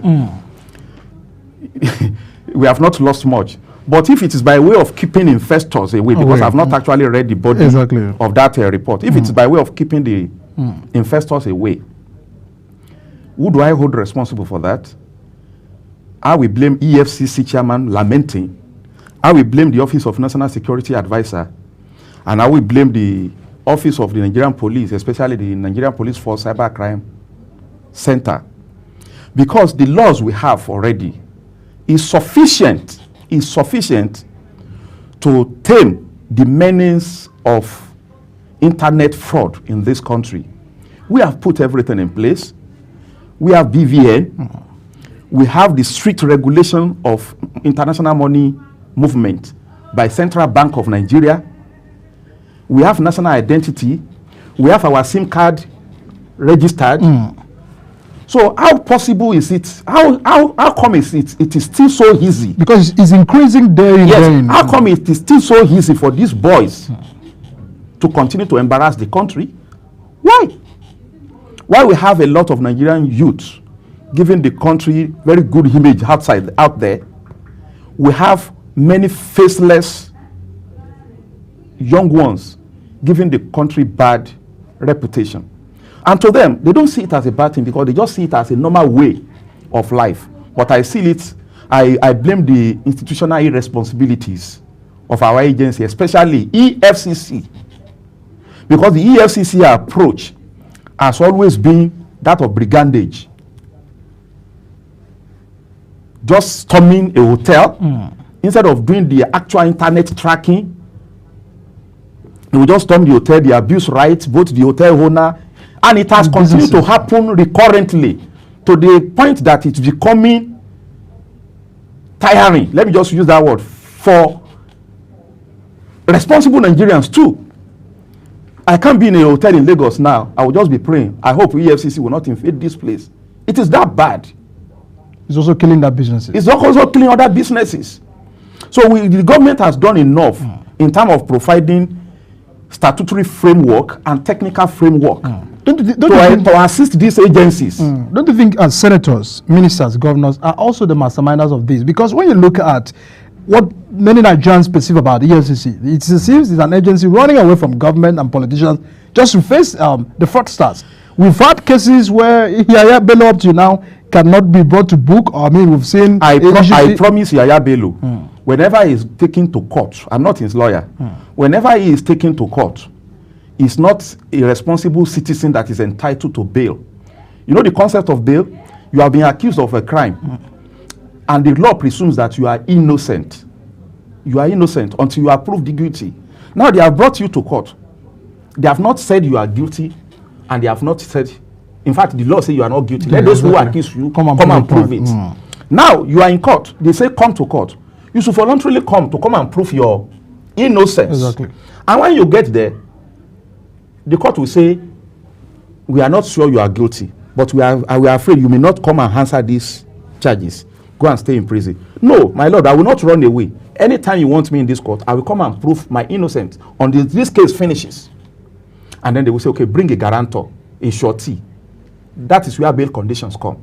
But Yahaya Bello has proven to all Nigerians that whenever he's arrested, he should be kept in prison custody until his case finishes. His lawyers gave undertaking before the court that he will produce him at the next adjourned date. And when that day came off, Yaya Bello refused to show up. He has ridiculed those lawyers before the judge, before whom they made those undertaking. And the prosecutor now is now moving the court to go against the lawyer, as if it is the lawyer that are shielding him from appearing before the court. So I will not blame EFCC for going against Yahoo boys, in quotes. But when they do so, they should always ensure that they do it professionally. It's not only the EFCC. Up to today, despite the experience of NSAS we have, the Nigerian police still extort young boys on the road. They still arrest them. They still arrest young boys in Nigeria indiscriminately. They still search their phone. They still demand 500,000, 1 million naira from them. I have examples. We can't continue like this. And when we say we want to become a civilized society, we are living like we are still living in the dark ages. It doesn't go that way. Very sad situations, and we are still looking at the fact that I mean, when we know that the institution is strong, you know, that is not for what is done to Mr. A should also be done to Mr. B. I think that's where many Nigerians will get to see the institutions of government protecting them. And now let's get to what Dangote said yesterday. Don't write off Nigeria's economy. It can still be turned around. Look at the fact that he's one of those who are really pioneering Nigeria's economy today. And people are expecting that they do better. When you look at the public-private partnerships we have, what are these governments doing? I mean, what are the private sectors also doing to contribute to the Nigeria's economy? We've seen Dangote Cement a few months ago. We're having a clash with the Boa Cement, where we saw a kind of monopoly outplayed right there. Do you think that he's the right person to advise us or to be in the committee of economic as an individual, if you have the opportunity of having an audience with Dangote today, and he gives you an economic opinion that you should invest in this particular business, will you take it or not? Definitely you and I will take that advice. Nigerians are going through a lot now. Nigeria, or let me say Nigerians, we are going through a lot now. But I bet you, in the next 5 years, the situation of Nigeria will change. Why did I say so? Nigeria as a corporate state, Nigeria as a state, we are taking drastic decisions currently, and we are paying for it. The only painful thing is that it is only the grassroots that are paying. You and I, the Nigerians, the common man that is paying in Nigeria. Because the politicians, they still live flashy lives. They still collect humongous salary. The president still fly jet, they buy new one, they build 21 billion naira vice presidential house. Why Nigerians are made to fast. But I bet you, apart from that criticism against this administration that they are living flashy lives, why Nigerians are living in abject poverty by way of fasting, all the programs that this government is pushing out, the removal of subsidy, the infrastructural development, all this mega highway they are building, Lagos-Calabar, Lagos-Kano, and all this railway you are seeing, there are signs that the Nigerian economy is going to transform later. I don't know whether it has come to your knowledge. I read the news yesterday that African Energy Bank, Nigeria has won the bid to be the host of the capital of African Energy Bank, and the capitalization of that bank is going to be $5 billion US. That means, and the payment in and out of that bank will be done through the Nigerian Central Bank of Nigeria. Do you know what that means to the exchange rate in Nigeria when that money comes in? Now, Dangote also said something, that it has been difficult in the last 35 years for any African country to build refineries, whether through corruption or not, whether through no man or not. Dangote has succeeded in building his own. And he has also confessed that he never knew that the mafia we have in the oil sector is worse than that we have in the drug sector. And he said with the backing of the Nigerians and the government, he has been able to win. That fire incident there was not ordinary. And he also lamented that international OIC, oil companies, international oil companies, IOCs, that they are frustrating his access to crude oil to refine in Nigeria. Because it is better for them, no refinery works in Africa, so that we continue to import. But very soon, Nigeria is going to be the hub, because Dangote refinery is working now. Warri refinery will start working. Port Harcourt refinery will start working. Kaduna refinery will start working. Nigeria will be the source of energy for all African countries. See, I foresee, in a very short while to come, I foresee a very prosperous Nigeria that everybody within Africa and outside Africa will be running to come. That is guaranteed. So when Dangote said that, he really knows what he's saying. Because you can't doubt it. Yeah, he has a big job to play. Many Nigerians have been hearing several promises, government, this and all of that. So let's not get to they will tell you oil will come in June, then they later tell you it will be November. Exactly. The next time you hear it's going to be March. The challenges they face, it's not ordinary. You can judge by what Dangote said. Is it that we lack the political will, or the president lacks the political will to confront this issue? Because it's not only local, it involves international players. So you can only do what you can do within your power, within your state, within your territorial jurisdiction. So there's more to that. There is more to that than we common man know.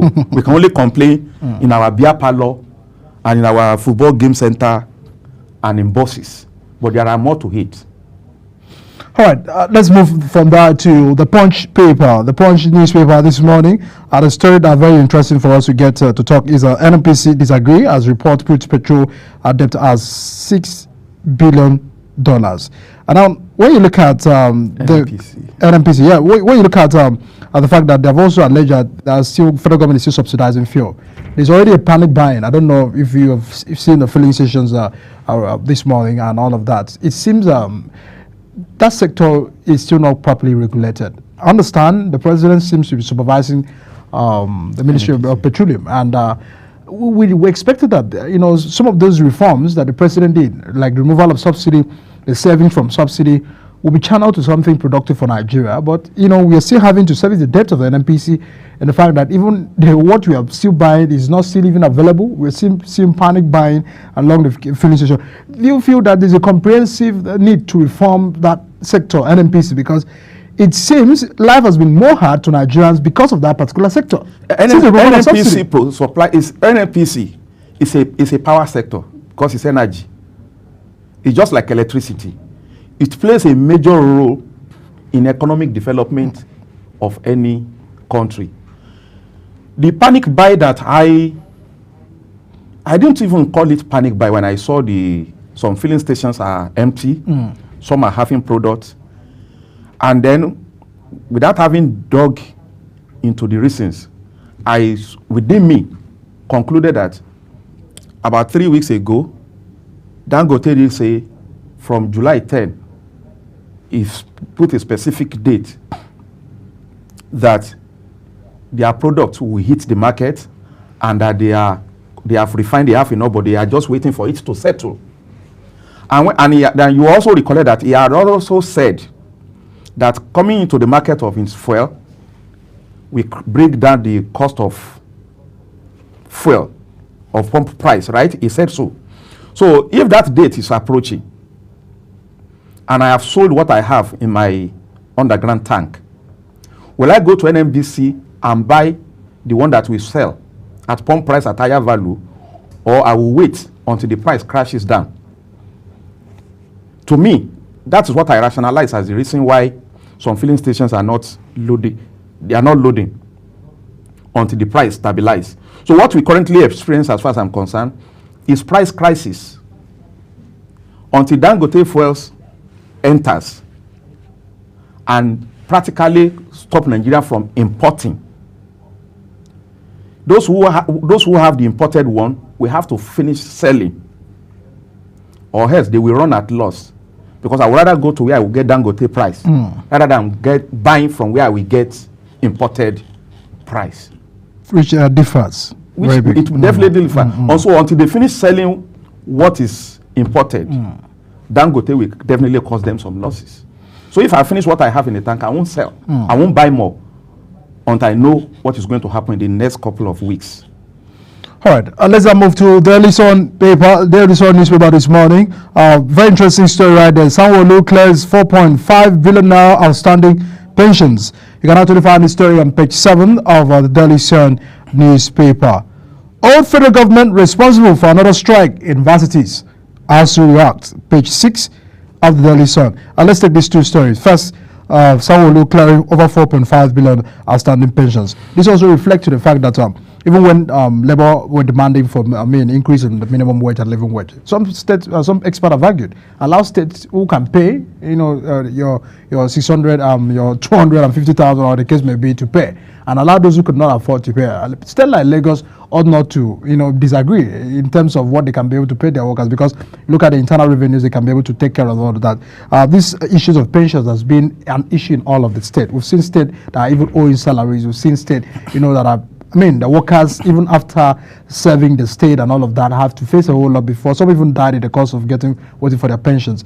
To you, how can you highlight this and also see how you can reflect the conditions in other states to making sure that all of this is well touched to? What comes to my mind on this issue is the issue of true federalism we are talking about. It's the issue of true federalism we are talking about. The issue of wages should be state by state. It should be a state thing. Yes, it's an important economic issue. But every state has its own economy too. We have national economy. And every state has its own economy too. If you generalize it in Abuja, states like Lagos, like Rivers, like Ogun, like Imo, they can pay more. So if they say they should pay Osun, Samvara, Kebbi should pay the same thing like Lagos, based on their economic realities, it's awkward. It's awkward. Then that means you are inconveniencing certain states, while you make some states comfortable. And then if a state can pay more, but because of you are considering Kebbi, you are considering Osun, you are considering Samvara, you ask them to pay less. And the workers in that state pay more for goods and services because of the population of the state and facilities they enjoy. The state who can pay more, you are making them to pay less to people who are spending more. To me, I think the law should actually be amended. Especially the constitution, to make the idea of living wage, minimum wage, to be determined by a respective state, so that people can choose where they work, and state will know what to put in place as incentive to attract people to their states based on the prosperity of that state and based on their living and minimum wages. So if it is done state by state, there will be no reason for national strike to determine what a state government should pay its worker. If it is a state thing, there will be no reason for NLC, except it's for federal workers. There will be no reason for NLC to go on strike on issue of national minimum wage. I just hope other states won't take advantage because we've seen where it looks as if we leave it into the hands of state to determine where they may take advantage of the new act. So the act that may be able to put that clause to do the otherwise. It will rather motivate states to compete. If the economy of your state is going down, because people would rather work in Oyo State instead of working in Osun, because salary in Osun is lower than Oyo, then Oyo attracts people more. Is that not so? So no state will take an undue advantage. Rather, they will stimulate their economy to be more prosperous so that they can increase it. States will be competing to increase, to attract more businesses into their state. To me, it is more advantageous if it is state by state than to be a uniform. Exactly. Now, all federal government responsible for another strike in universities. There seems to be a lingering strike again threatened by ASU. We felt if we had a person of the chief of staff, Femi, who had breached, who was among those who had negotiated the last national strike we had from ASU to be resolved. So we feel that it is now the chief of staff to the president. He ought to see how we can manage another interest of this. ASU are still complaining of 2009, the different agreement they have had with the federal government.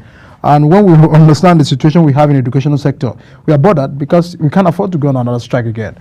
For you, what more do you think that can be done to mediate these issues? To me, Nigeria has, like every other country, Nigeria has a multifaceted problems. And no problem can be completely solved. So incessant resort to industrial action by especially academic staff unions of Nigerian universities, to me, is becoming an institutional blackmail and irresponsibility to me. Can government solve every problem in every sector at once? So if every sector of economy where attention is needed has a way of going to strike, when are we going to have development? If they want to go on strike and again, let them go. It's very, very annoying. They should go. Yes, what are your agitations? If what you are asking for is for the improvement, is it by destroying it that you improve it? I have this issue with labor, generally speaking. Yes, I stand for equity and human rights. You're not standing for government. I'm not standing for government, but I also stand for responsible citizenship. I stand for responsible citizenship. The issue of minimum wage let's look at, because ASU is an organ of labor. You table 600,000 as your offer. Federal government table 35, I suppose. 35 or 45. Okay. Now 60, 65. That is where the negotiation is ongoing. When labor are fighting, they should consider that they are just a segment out of thousands of other segments of the society. Everybody does not draw salary from state. When I say state, I mean federal government or state government, or from government institutions generally. There are peasant farmers. Whatever government does with them has ripples effects. If you have listened to the analysis by Governor Soludo of Anambra State on why government cannot yield, should not yield, the effect it will have on inflation. When we are doing activism by way of labor, we should be reasonable as citizens too. Why will ASU say they threaten they want to go on strike again? If they go on strike, who suffers? Is it the government? Is it the government or the students? To me, it's an industrial blackmail, not an industrial activism.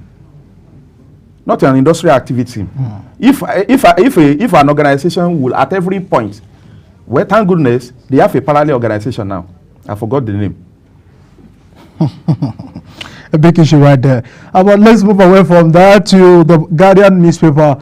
The front page of Guardian newspaper has that big story. Party's kick as court deliver upset in Edo Rivers Power Games. Displaying the pictures of the governor of Edo, governor of Rivers, speaker, the former speaker, now that the court have said that it was not properly done. I mean, the legal practitioner here will explain better. And the former governor of Rivers, now the minister of FCT, Wike, and the PDP, supposed PDP candidate of Edo, which, what they call the status must remain, status quo. Give us an understanding about the political power games right in Rivers State. Now, they defected, the speaker and other members defected. What does the law say about defection? I know you are not maybe a political member of PDP or APC, but give us an understanding on what it may look like, because it seems they were not properly informed.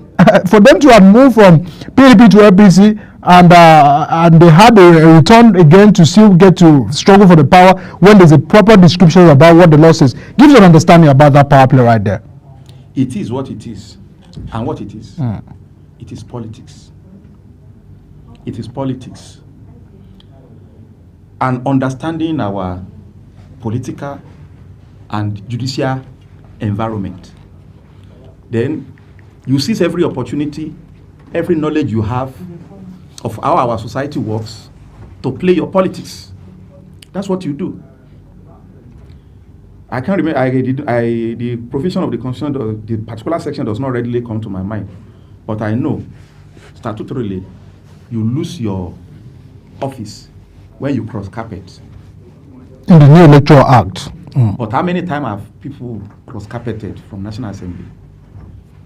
As a journalist, can you remind me of one of such where someone cross-carpeted and the consequence was can you recollect any person who cross-carpeted and got the consequence of doing so? I can't remember any that has happened. So that is what we give any politician guts to do, as the 24 lawmakers in Rivers State did. That's what will give you guts. Now, I'm a lawyer. I know the judiciary is independent. But as a lawyer too, I'm confronted day in, day out with many Nigerians complaining that Nigerian judiciary is corrupt. At times, myself, I will go to court with confidence that this is what the law says. And when the judgment is read, you feel at loss that, this case or which other one. And times, the case you don't even think you should win, that the law has gone against you, when after the exchange of written addresses, victory will come your way. That is why there is always room for appeal. Now they have gone to Court of Appeal in Rivers, and the Court of Appeal have said the only court that has exclusive jurisdiction to interpret the tenure of the office of governor, the tenure of office of members of House of Assembly, National Assembly, and the President and Vice President is Federal High Court. Those who claim that they have removed the 24 lawmakers from the from their offices, they went to State High Court. So that court lacked jurisdiction to determine that case, that the judgment of that court set aside because it was given by a wrong court, no matter how perfectly done. They are now in Court of Appeal, where it is set aside. Definitely, Fubara and Co. will head to Supreme Court. Only God knows in a year or two whether that case will be handed in Supreme Court, because there is no time limit and there is no reason to give it preference for accelerated hearing, because there are many backlog of cases in that court.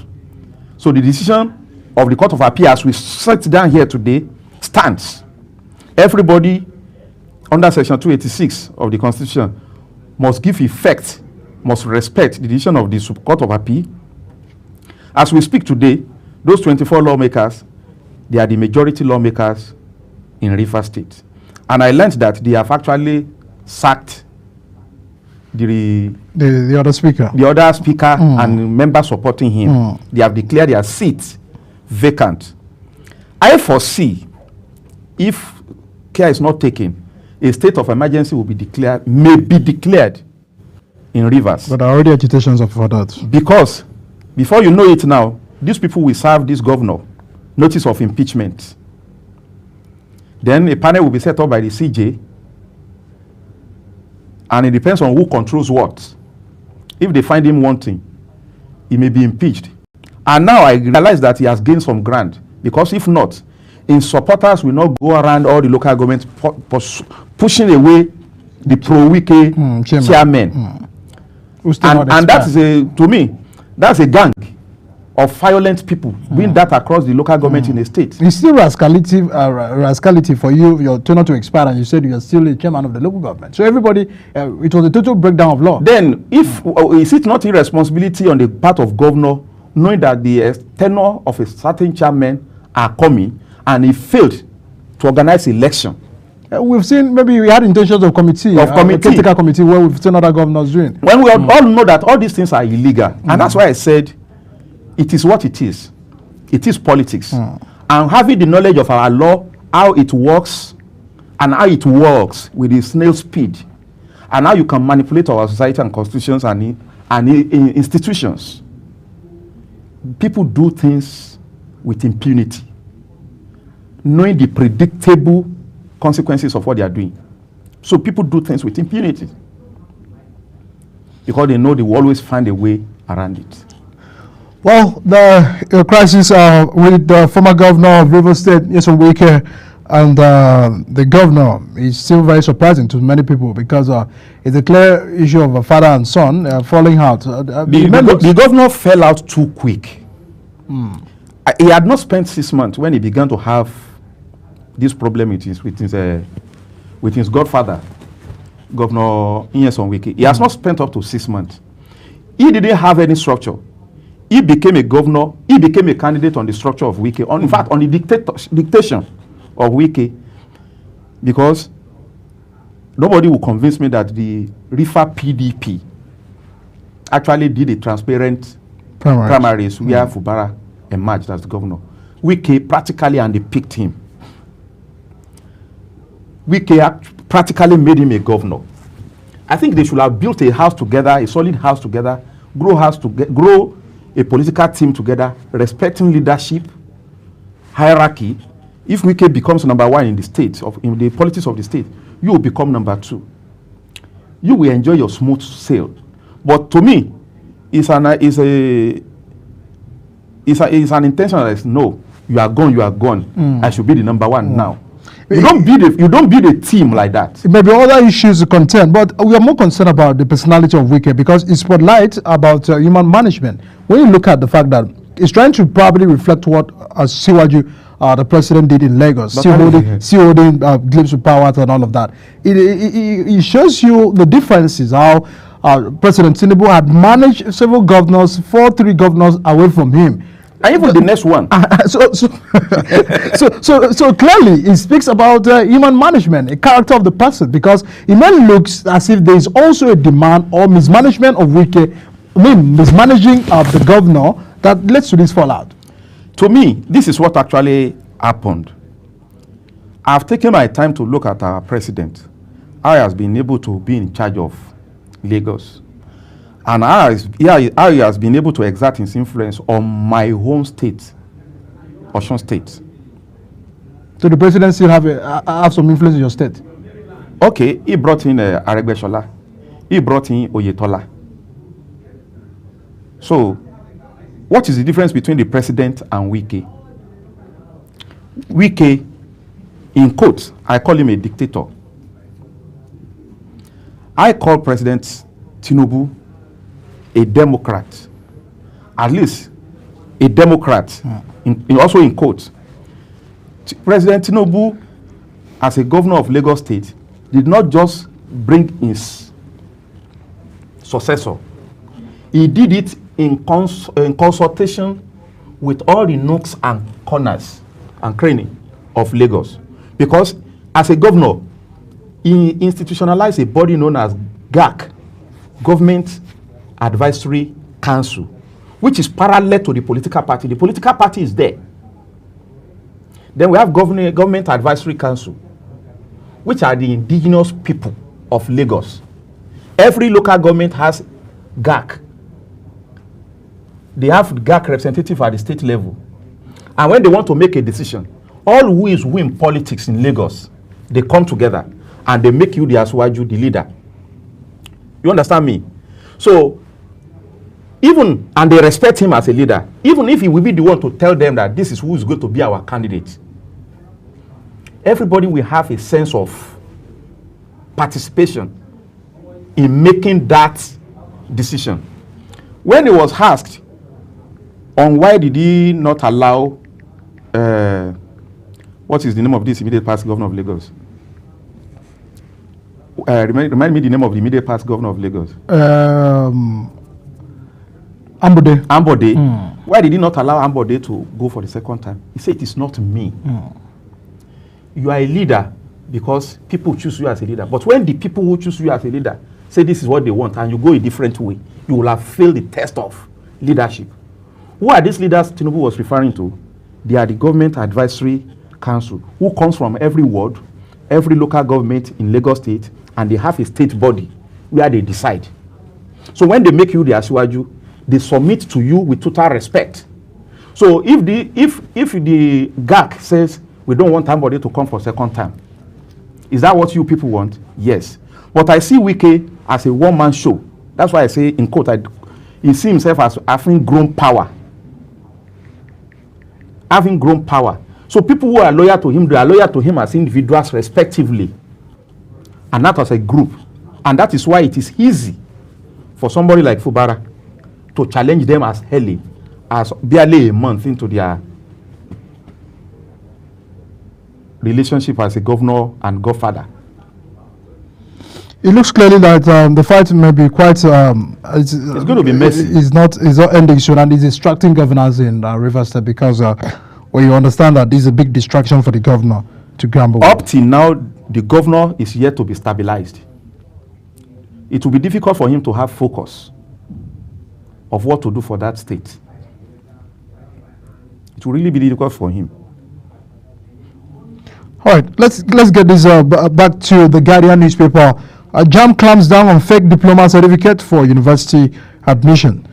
Still a recurring issue over and over again. The state of educational sector of certificate racketeering, the issues of JAMB and fake result and all of this. It's just spotlighting the country on a bad note. Do you feel that there are no reforms within the JAMB that can actually match up with the digital era we are, so that it can actually combat with some of these issues? Because we've seen people having certificates showing almost like the same. We are producing from the universities and polytechnics. I think this issue will take me back to my Instagram inbox. I was contacted by a lady from Lagos some time ago, but I'm quite busy anyway, who paid for extramural lesson towards JAMB and paid through that organized lesson for her JAMB registration. These scammers, these alleged scammers, did not actually register her for JAMB, and later the person told her that did actually register her, and the person told her that she should not bother to come for exam. This young lady is an orphan from her lamentation, and then the person told her that they will arrange it for her. They collected up to ₦1 million from this lady, and later they sent her admission letter, which she said is through direct entry. I was just wondering in my head, how could all this thing be possible? That she took it, she sent it to somebody to confirm, and then the person was arrested at the point. Clamping down on fake diploma certificates. Who prints these diploma certificates? I think it is all these organized extramural educational centers. They are not registered as schools.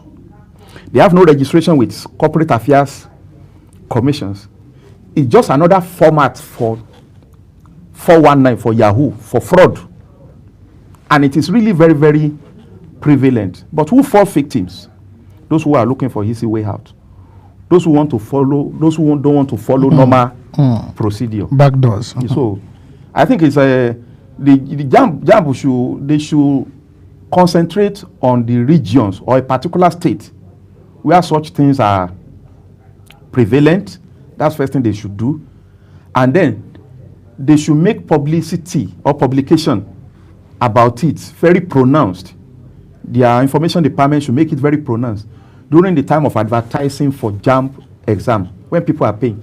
Please note that it is not possible to do so and so. If you do, you will be caught and you will go to so. I think a lot of people will be scared, and yes, it will check it a lot. Absolutely. Let's get back to Vanguard newspaper. The big story has the 21 local government areas in 10 states, FCT submerged in flood. federal government. Writers to that stories says no release of water from dams, Cameroon's Lauda dams. They want state local government to safeguard lives of Nigerians. I think we had earlier touched on that. Kidnapping, federal government working seriously to secure ungoverned spaces. NSA, that's the National Security Advisor, page 9 of Vanguard newspaper. We are seeing the prevailing issues like the bumping in Borno State and Zamfara crisis and all of that. It looks as if even the Zamfara State governor argued that if he has the powers, he can stop, terrorism. He can stop kidnapping and all of those crimes in his state. That he doesn't have the power. Yes, he doesn't have. To you, does it detect that power must be given to state for them to be able to combat it? Is there anything that state can do that federal government cannot do? I laugh when people say the governor is the first security officer of a state. How? Under Nigerian constitution, how? Okay, in what way will a state governor be the chief security officer of a state? Ask me how. Tell me how. Do you know that the commissioner of police in a state is not answerable to the governor? A state commissioner of police can only take command from the inspector general of police, who in turn is answerable to the president or say police service commission. So if the state police, if the head of the police in the state is not under the control of the governor, right? The director of state security services, DSS, is not answerable to the governor. The civil defense and security corps is not answerable to the governor. The Nigerian Army, the Nigerian Navy, they cannot be commanded or directed by the governor, apart from on moral ground or influence ground. In what way is a state governor's chief security officer of his state? How? The commissioner of police in the state is not under the governor, not in any way. It's only intergovernmental relationship that make them work together. Police in every state is an agency of federal government.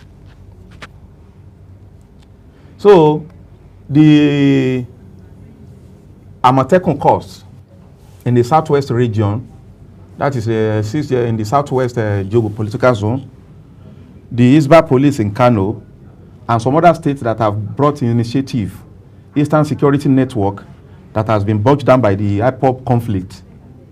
They are necessary. State police is necessary.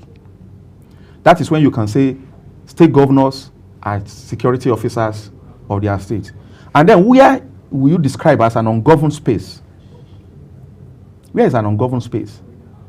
I think the term vacant land or vacant space should have been the best word to use. Because every land in Nigeria is under a state government. Every land is under a local government.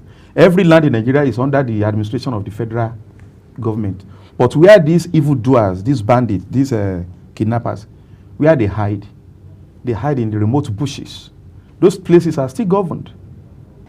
But more attention. So the National Security Advisor should just do what needed to be done. He needs not to inform us. We don't want to see the action, not talk. He should draw in strategy, effective strategy, and we should begin to see the effect. We don't need this information to tell us that they want to secure ungoverned space. To me, every part of Nigeria is under government.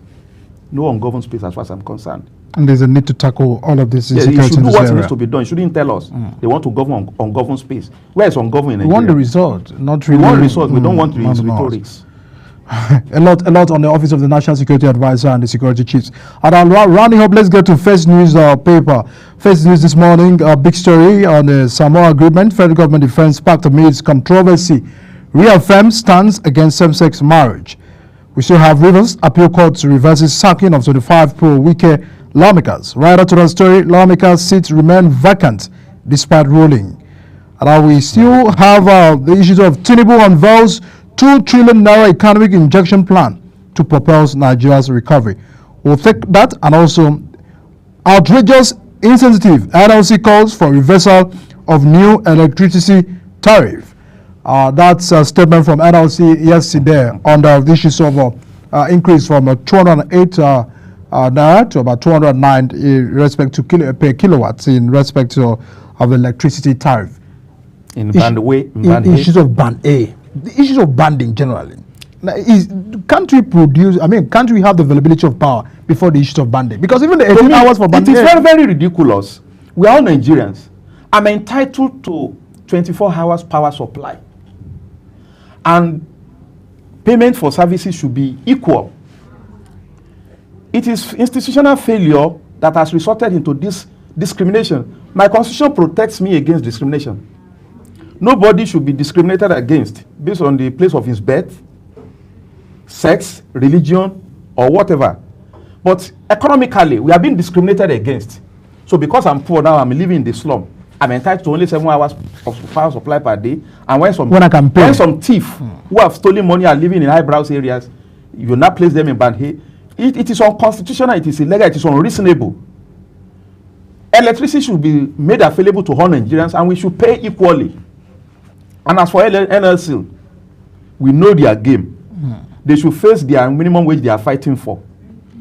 Because last time when they were negotiating with federal government and they went into closed door, before they suspended their so-called strike, they pushed it out to the public that they were fighting for minimum wage and reduction in electricity tariff. And when they went in and they suspended the discussion, their discussion only centered on what? Their own wage. So they should not receive the rest of Nigerians. They are not up to 20% of, they are not up to 10% of the population of this country. So they should not deceive us by carrying issue of electricity tariff with their negotiation. They should face their minimum wage. They should leave the rest of Nigerians because they are just using that to carry people along to gain sympathy. They are not serious with their negotiation about the electricity tariff because it was obvious the last time they had their meeting with the federal government representatives. Nothing about electricity tariff was mentioned. They only discussed their minimum wage and they suspended the strike. Not even a single word was made about electricity tariff. So bringing it up now, they should not use Nigerians to negotiate. They should face their business alone. All right, that's where we actually round up on the papers review this morning. Many thanks, Ademola Ayedukun, a legal practitioner, political commentator, and an expert for joining us this morning for these reviews. We do hope to have you again to discuss more national issues. But in general, the issues are all staring before us, issues of reformation, development, national development, and economic development, because economy is getting worse. A lot of Nigerians are being pushed from one level to the other, where those who were in the upper class now have been put to middle class, and those who were even at the middle class are now at the lower class. How do we get to rescue the economy? How do we get to rescue these situations for Nigerians to continue to breathe? Because we must breathe. Even the president had given that instruction, allow the poor, let the poor breathe. So we just want things to get better in the country. Insecurity must be tackled properly.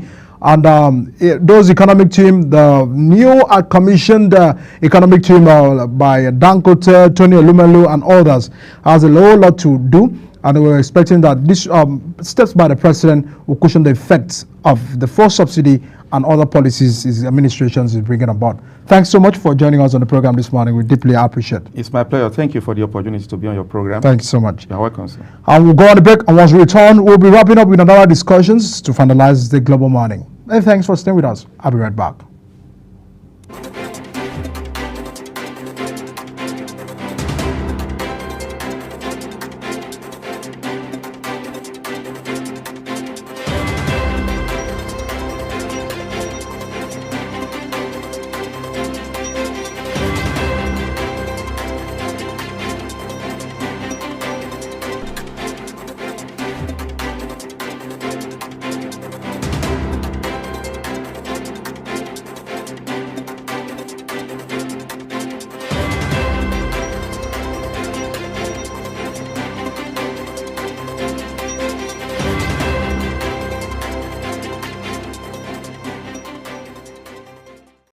For an insightful idea that takes the center stage and the conversation that gets beyond the headlines, to explore the lasting impact of political decisions, Big Talk got you covered. From policy debates to geopolitical insights, from thought-provoking discussions to actionable insight, What is the real responsibility of government? Big Talk delves deep into the heart of the matter. Join us weekdays on global televisions from 6:30 p.m. for a reverting journey into the heart of politics, where we dissect issues shaping our society. With every government and introduction of new policies, businesses of all kinds and sizes seize the opportunity to evolve and redefine themselves. Business Point on Global Television is where we follow the money and put the facts and figures right in front of you. Watch Business Point every Monday through Friday at 11 a.m. as Kikelamo Okeri tracks all the latest developments across critical sectors. Business Point. This is business. Are you ready to be entertained like never before? Get ready to dive into the latest and greatest entertainment news in lifestyle, music, movies, birthday celebration, and so much more, all on Entertainment Circle on Global Television. From the hottest red carpet event to exclusive interviews with your favorite stars, we've got you covered. Stay up to date with the latest trends and news from the entertainment world, all in one place. Tune in every Saturday by 1 p.m. with Chung Animal Joseph on Global Television. In an ever-busy world, the increasing challenge of keeping track of health matters can be extremely demanding. Follow the latest health tips and trends on Health Guide on Global Television on Tuesday at 3 p.m. Health Guide on Global Television. Put your health first. Get ready for it. Inside Today brings you issues relating to family, peer pressure, drugs, substance abuse, societal and topical issues making rounds.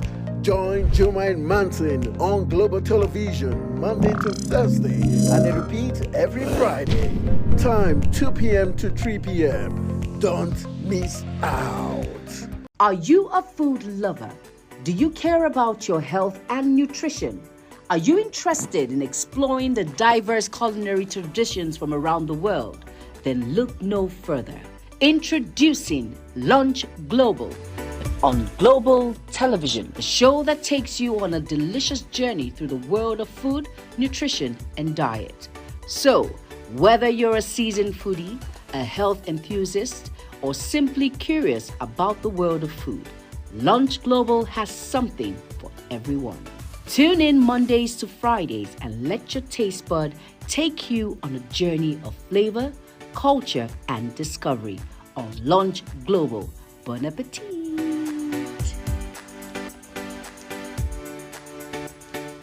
Time check. It's midday. Then it's Midday Discourse. Midday Discourse is a program that covers trending local and international news, current issues, and human-related topics. Join Samuel Odi weekdays 1 p.m. on Global Television. The discussion starts here. It's time for sports' biggest moments on Global Television. The headlines, scores, breaking news, and commentaries on sporty events. Talking with the biggest players, strikers, and about the slam dunks and goals, stunning saves, near misses, and upsets. Let's talk about the greatest home runs, comebacks, knockdowns, and victories. Talk sports with the king of sports, Anthony Momodu. Weekdays, 10 a.m. Don't miss out.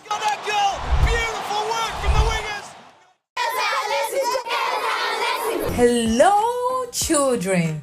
Gather around, let me tell you a story. Do you know that stories have a way of captivating the minds of children, bringing fun and imagination to teach them morals? Join Sharon Ajay as she takes you to explore the thrilling and exciting world of storytelling. I'll be sharing with you our next interesting story. Tune in every Saturday on Global Television, time 5:30 p.m.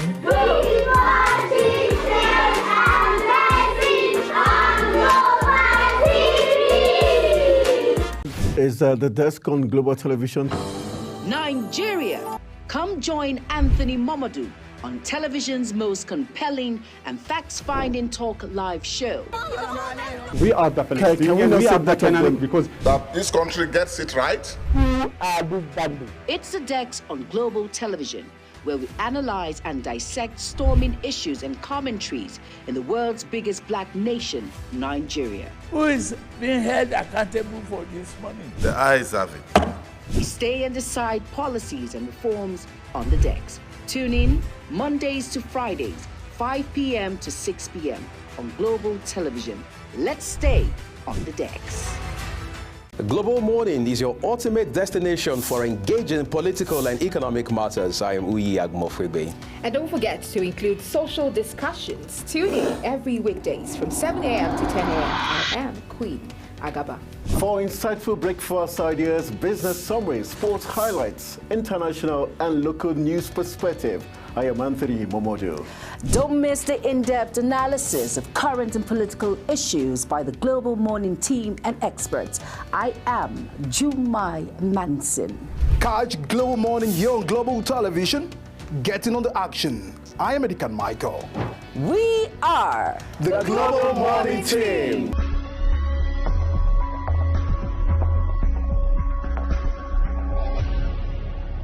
For an insightful idea that takes the center stage and the conversation that gets beyond the headlines, to explore the lasting impact of political decisions, Big Talk got you covered. From policy debates to geopolitical insights, from thought-provoking discussions to actionable insight, What is the real responsibility of government? Big Talk delves deep into the heart of the matter. Join us weekdays on Global Televisions from 6:30 p.m. for a reverting journey into the heart of politics, where we dissect issues shaping our society. With every government and introduction of new policies, businesses of all kinds and sizes seize the opportunity to evolve and redefine themselves. Business Point on Global Television is where we follow the money and put the facts and figures right in front of you. Watch Business Point every Monday through Friday at 11 a.m. as Kikelamo Okeri tracks all the latest developments across critical sectors. Business Point, this is business. Are you ready to be entertained like never before?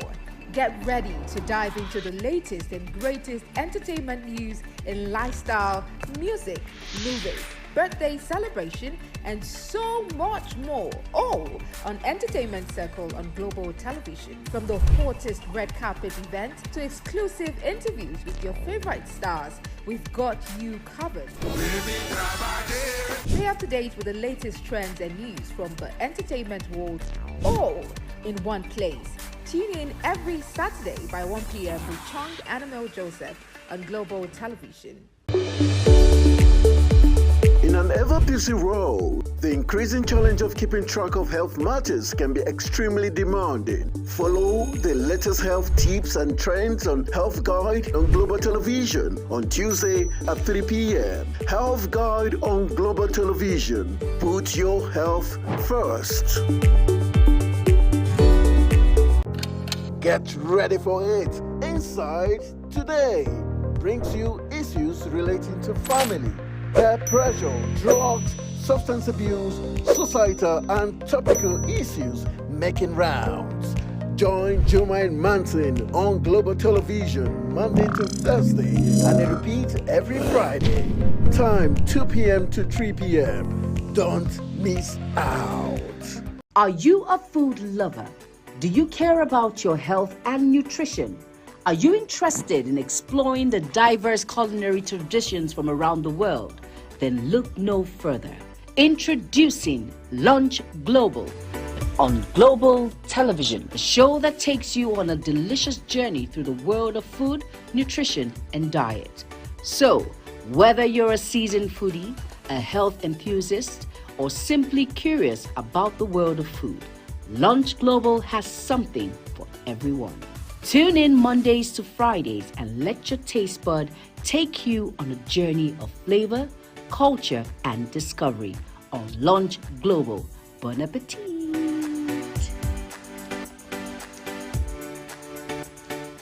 Time check. It's midday. Then it's midday discuss. Media Discourse is a program that covers trending local and international news, current issues, and human-related topics. Join Samuel Odi weekdays 1 p.m. on Global Television. The discussion starts here. It's time for sports' biggest moments on global television. The headlines, scores, breaking news, and commentaries on sporty events. Talking with the biggest players, strikers, and about the slam dunks and goals, stunning saves, near misses, and upsets. Let's talk about the greatest home runs, comebacks, knockdowns, and victories. Talk sports with the king of sports, Anthony Momodou. Weekdays, 10 a.m. Don't miss out.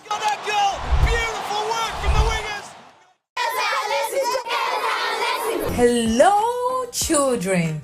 Gather round, let me tell you a story. Do you know that stories have a way of captivating the minds of children, bringing fun and imagination to teach them morals? Join Sharon Ajay as she takes you to explore the thrilling and exciting world of storytelling. I'll be sharing with you our next interesting story. Tune in every Saturday on Global Television, time 5:30 p.m.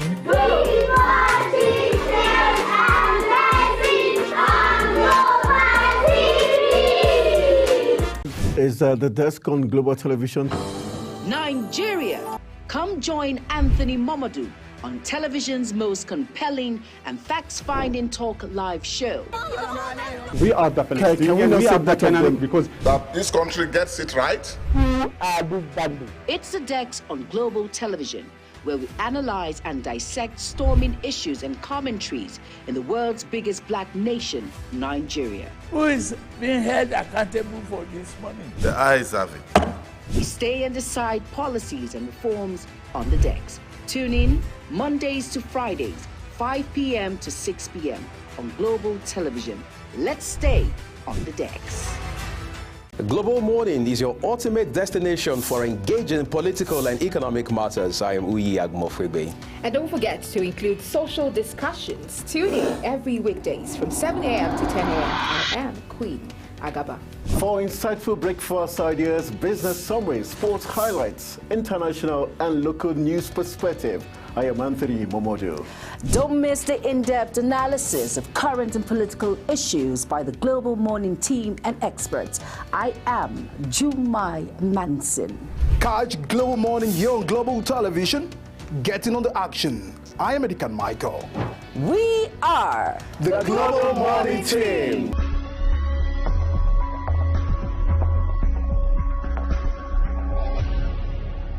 For an insightful idea that takes the center stage and the conversation that gets beyond the headlines, to explore the lasting impact of political decisions, Big Talk got you covered. From policy debates to geopolitical insights, from thought-provoking discussions to actionable insight. What is the real responsibility of government? Big Talk delves deep into the heart of the matter. Join us weekdays on Global Televisions from 6:30 p.m.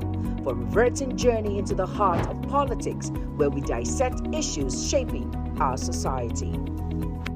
With every government and introduction of new policies, businesses of all kinds and sizes seize the opportunity to evolve and redefine themselves. Business Point on Global Television is where we follow the money and put the facts and figures right in front of you. Watch Business Point every Monday through Friday at 11 a.m. as Kikelamo Okere tracks all the latest developments across critical sectors. Business Point. This is business. Are you ready to be entertained like never before?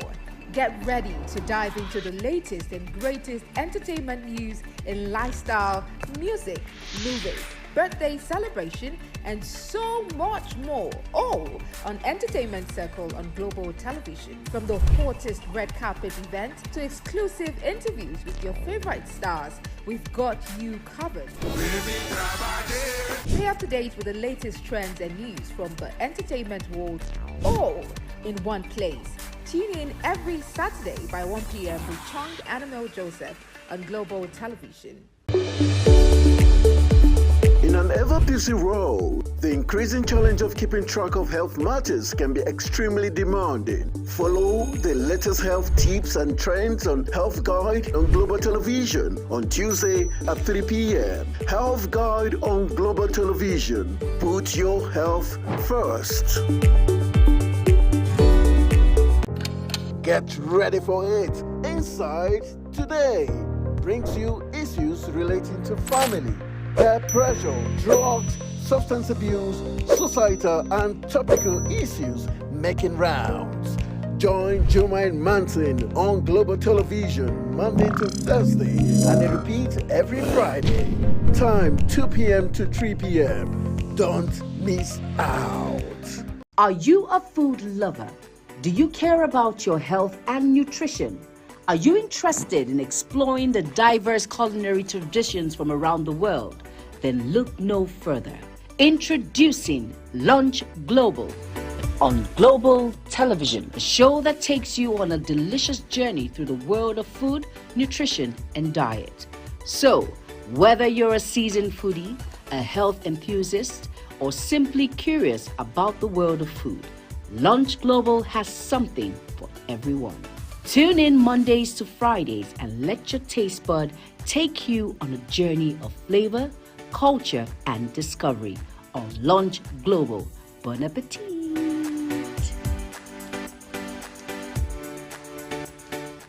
Time check. It's midday.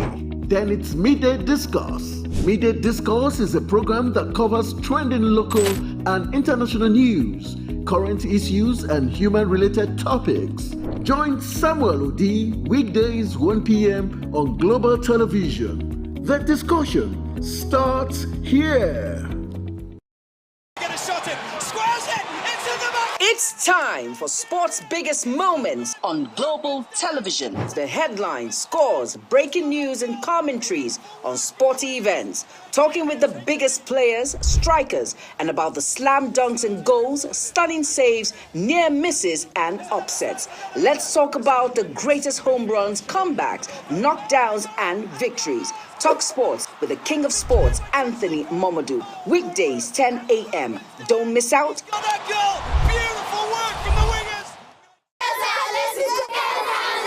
Hello, children.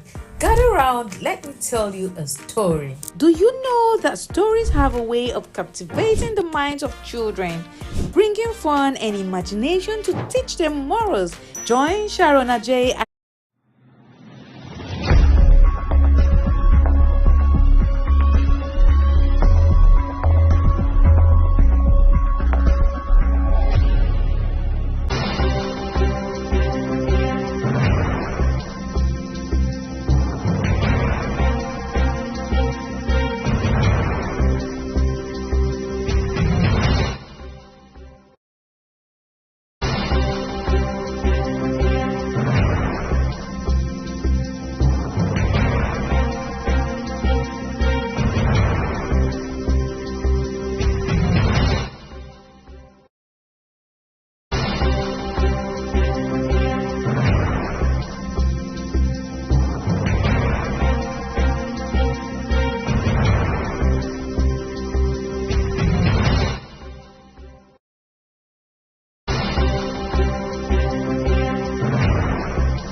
Many thanks, everyone, for still with us on Global Morning. We'll now talk on another discussions on how we can create a society that is all-inclusive, where we support the disabilities, we support the aged.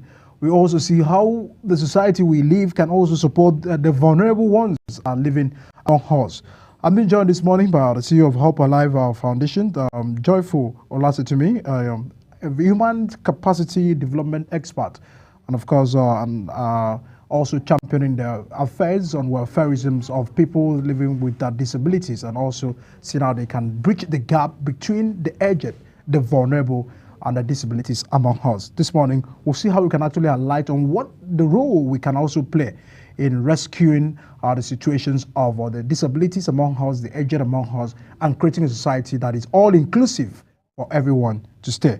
Good morning and welcome to the program. Good morning, Mr. Michael. Thanks so much for having time to join us. Thank you so much. Yeah, we won't begin to count on the many challenges we have and the issues we already have. We can now only discuss how we can rescue the situations we are. What should be the programs? What should be the initiative? What should be the role of every Nigerian in creating a society that is all-inclusive for everyone to feel as a human being? Because sometimes you see treatment to disabled persons, we see treatment they met to aged. Prior to when I was growing up in the village, you see an old woman trying to carry a bunch of firewood. You see someone, a younger person, let me help you to carry it. That was the moral practice before then. Now, we've also seen issues of maltreatment among disabled in the airport and all of those things. So how can we do? What should be the initiative to intervene to make these ones also feel, human enough? Because they still have life among themselves. So we can only champion the cause of getting some reformations and programs to get better. To you, how has been your engagement within this space? What has been your experience within this space? And what do you think are the way forward for us to have a society that is all inclusive? Okay, first of all, I want to thank you for this opportunity. Yes.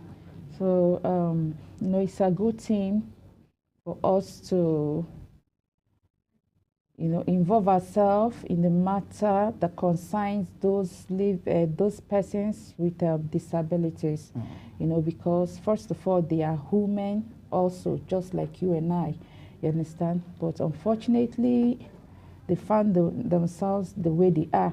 They didn't create themselves like that, and some of them, it just happened to them. Life happened and they ended up the way they are. So for you and I would say that it should be our duty to see that these persons are not discriminated. They are being carried along in whatever we are doing in the society. For example, in our job creations, we should try to also include them, you understand? Because, of course, we have a lot of them that are enlightened, they're educated, but most of them are jobless just because people try to discriminate them, they look at them and they feel that, there's no space for them. So, in fact, I'll tell you, yesterday I had an encounter, because we have, a printing press, and this lady just walked in, and I was just like, wow. But to my dismay, we discovered that she had a hearing impediment, and speaking impediment. And but then I was wondering what brought her. But behold, she brought out the graphic design she designed herself, and she wanted us to print it out for her, and you need to see it. And then I was asking her some questions because, their matter concerns me. So whenever I see them, I'm like, I want to know, you understand? I want to ask some questions to know how far, and how they were able to get to where they are, especially those special ones like that. To my amazement, I discovered she's even a copper, you understand? She's done with her NYSC, and, you can imagine. So I was so impressed to see her. So that's what I'm just saying, that we should try to carry them along in whatever we are doing, because even in our office right now, we are looking for how to employ her. Yeah, she's a woman, she's good at what she's doing. So we need to support them, you know, and then it has been mandated by God for us to take care of these ones, you know. We don't need to hear from God. Start discriminating. Yes, we need to do whatever we can do to support them. For example, our organization, our NGO called Joyful Hope Alive Foundation International, at the moment we are organizing an event in partnership with the Mandate Secretary of Women Affairs, FCT, you know, the SSA to the President on disability matters, you know, even with the Commission of Persons with Disability, the National Commission, and some of our other partners too. Okay, even across Atlantic Development UK, you know, we are trying to see how we can support their younger ones from the grassroots, those children from the grassroots living with disabilities. You know, we are trying to see how we can get them to school, you know, give them school materials, pay their fees, and then mentor them, monitor them, you know, and then also give some of them assistive devices to enable them go to school and to understand what they are being taught at school. You know, so these are the things we are doing. We are just doing it. Very passionate, very passionately. Just now, away from all of that, what should human beings, persons who are already, I wouldn't call them, I mean, there's every ability in every disability. That's what they often say. But what should normal Nigerians, what role should we also contribute to create an enabling environment for everyone to stay? Okay, I would say what we need to do is to show love. You understand? Love supersedes every other thing. You understand? Treat them just the way you treat your own yourself. That is why the Bible said we should love our neighbors as ourselves. So love should be the main thing. You understand? When you see them, try to see how you can support them. You understand? Some of them struggle with depression. You understand? Some of them are going through different challenges. You understand? Try to get involved in their life and see how you can come through for them. You know, so that's what I'll say.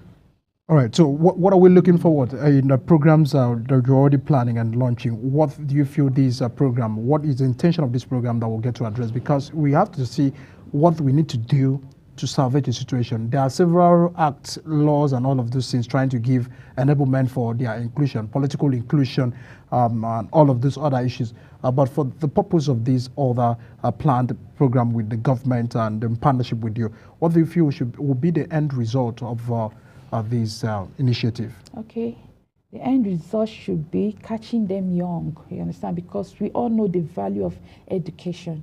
You know, education should be the basic need for every child. You know, education is the in thing right now, you understand? So we need them to be in school instead of loitering around begging, you know, causing some of them, you know, causing nuisance. You know. Yeah, they're abandoned in the streets, on the highways. Yes. Some of them the just flyovers. feel they don't know how valuable they are, you understand, because of their condition. You know, the situation has put them that way. So the purpose for this event is for them to begin to realize themselves, you know, realize the strength in them, you know, realize that they can achieve their dreams, you know, through education. You know, by the time they find themselves in the conference of school, you find out that their mind will begin to change. You know, that is our aim of doing this. And at the end of the day, we'll see how far we can follow them up and see them achieve some of their goals in life. Well, thanks, Joyful Olasitimi, a community engagement expert. We do hope that we'll continue to have a role to play in engaging the society and creating an enabling environment for societal inclusion politically, and all those. We should also do well to shun discrimination, just as she has highlighted, so as to create enabling environment for everyone. We do hope that you continue to advocate and see what you can do to mediate the change. Thanks so much for joining us on the program this morning. And that's where we actually wrap it up here on the program, Global Morning. Okay, it was a big ride. All right. Okay. My final advice an encouragement to everyone is, please, while you are still alive, see what you can do to, uplift a life around you, especially the lives of these persons with disability, because their life matters. Thank you. God cannot come down to do what we women have to do for them. So in any way you can support them, morally, educationally, in any aspect, please just try to get involved. Thank you. Thank you so much. Thanks so much, Joyful, for that advice. I think it's just a motivation for today. As you wake up every day, see what you can do for the society and not really what the society can do for you, because we have a role to play to how the situations, create an environment where it's conducive for everyone and gets a country of a dream. And that's the final words of the community engagement expert, Joyful Olasitimi. Thanks so much for finding time to join us on the program. And that's where we'll wrap it up on Global Morning. We're looking forward again seeing you again tomorrow, or we'll take us on the rides from Monday down to Friday. That will be the highlight for tomorrow Global Morning weekend. My name is Edikan Michael. Thanks for staying with us on the morning show. Bye-bye for now. Welcome to Global Morning. The death toll from flooding. Most time our politicians just bring in policies too, for sure. Incidentally, we have several more stories. The legislature was carefully crafted to 22.2% inflation rates as of April this year. What does that say about where we are as a country? I think Nigeria has resorted to being resilient. Before you call a police station, before they even leave, they'll take permission from I don't think there's really anything on ground to improve. The struggle, the ASU strike. You have done your work, you have put us to the wall. We are not your slaves. I'm not a small boy. You should have given me the report. I have not seen the report.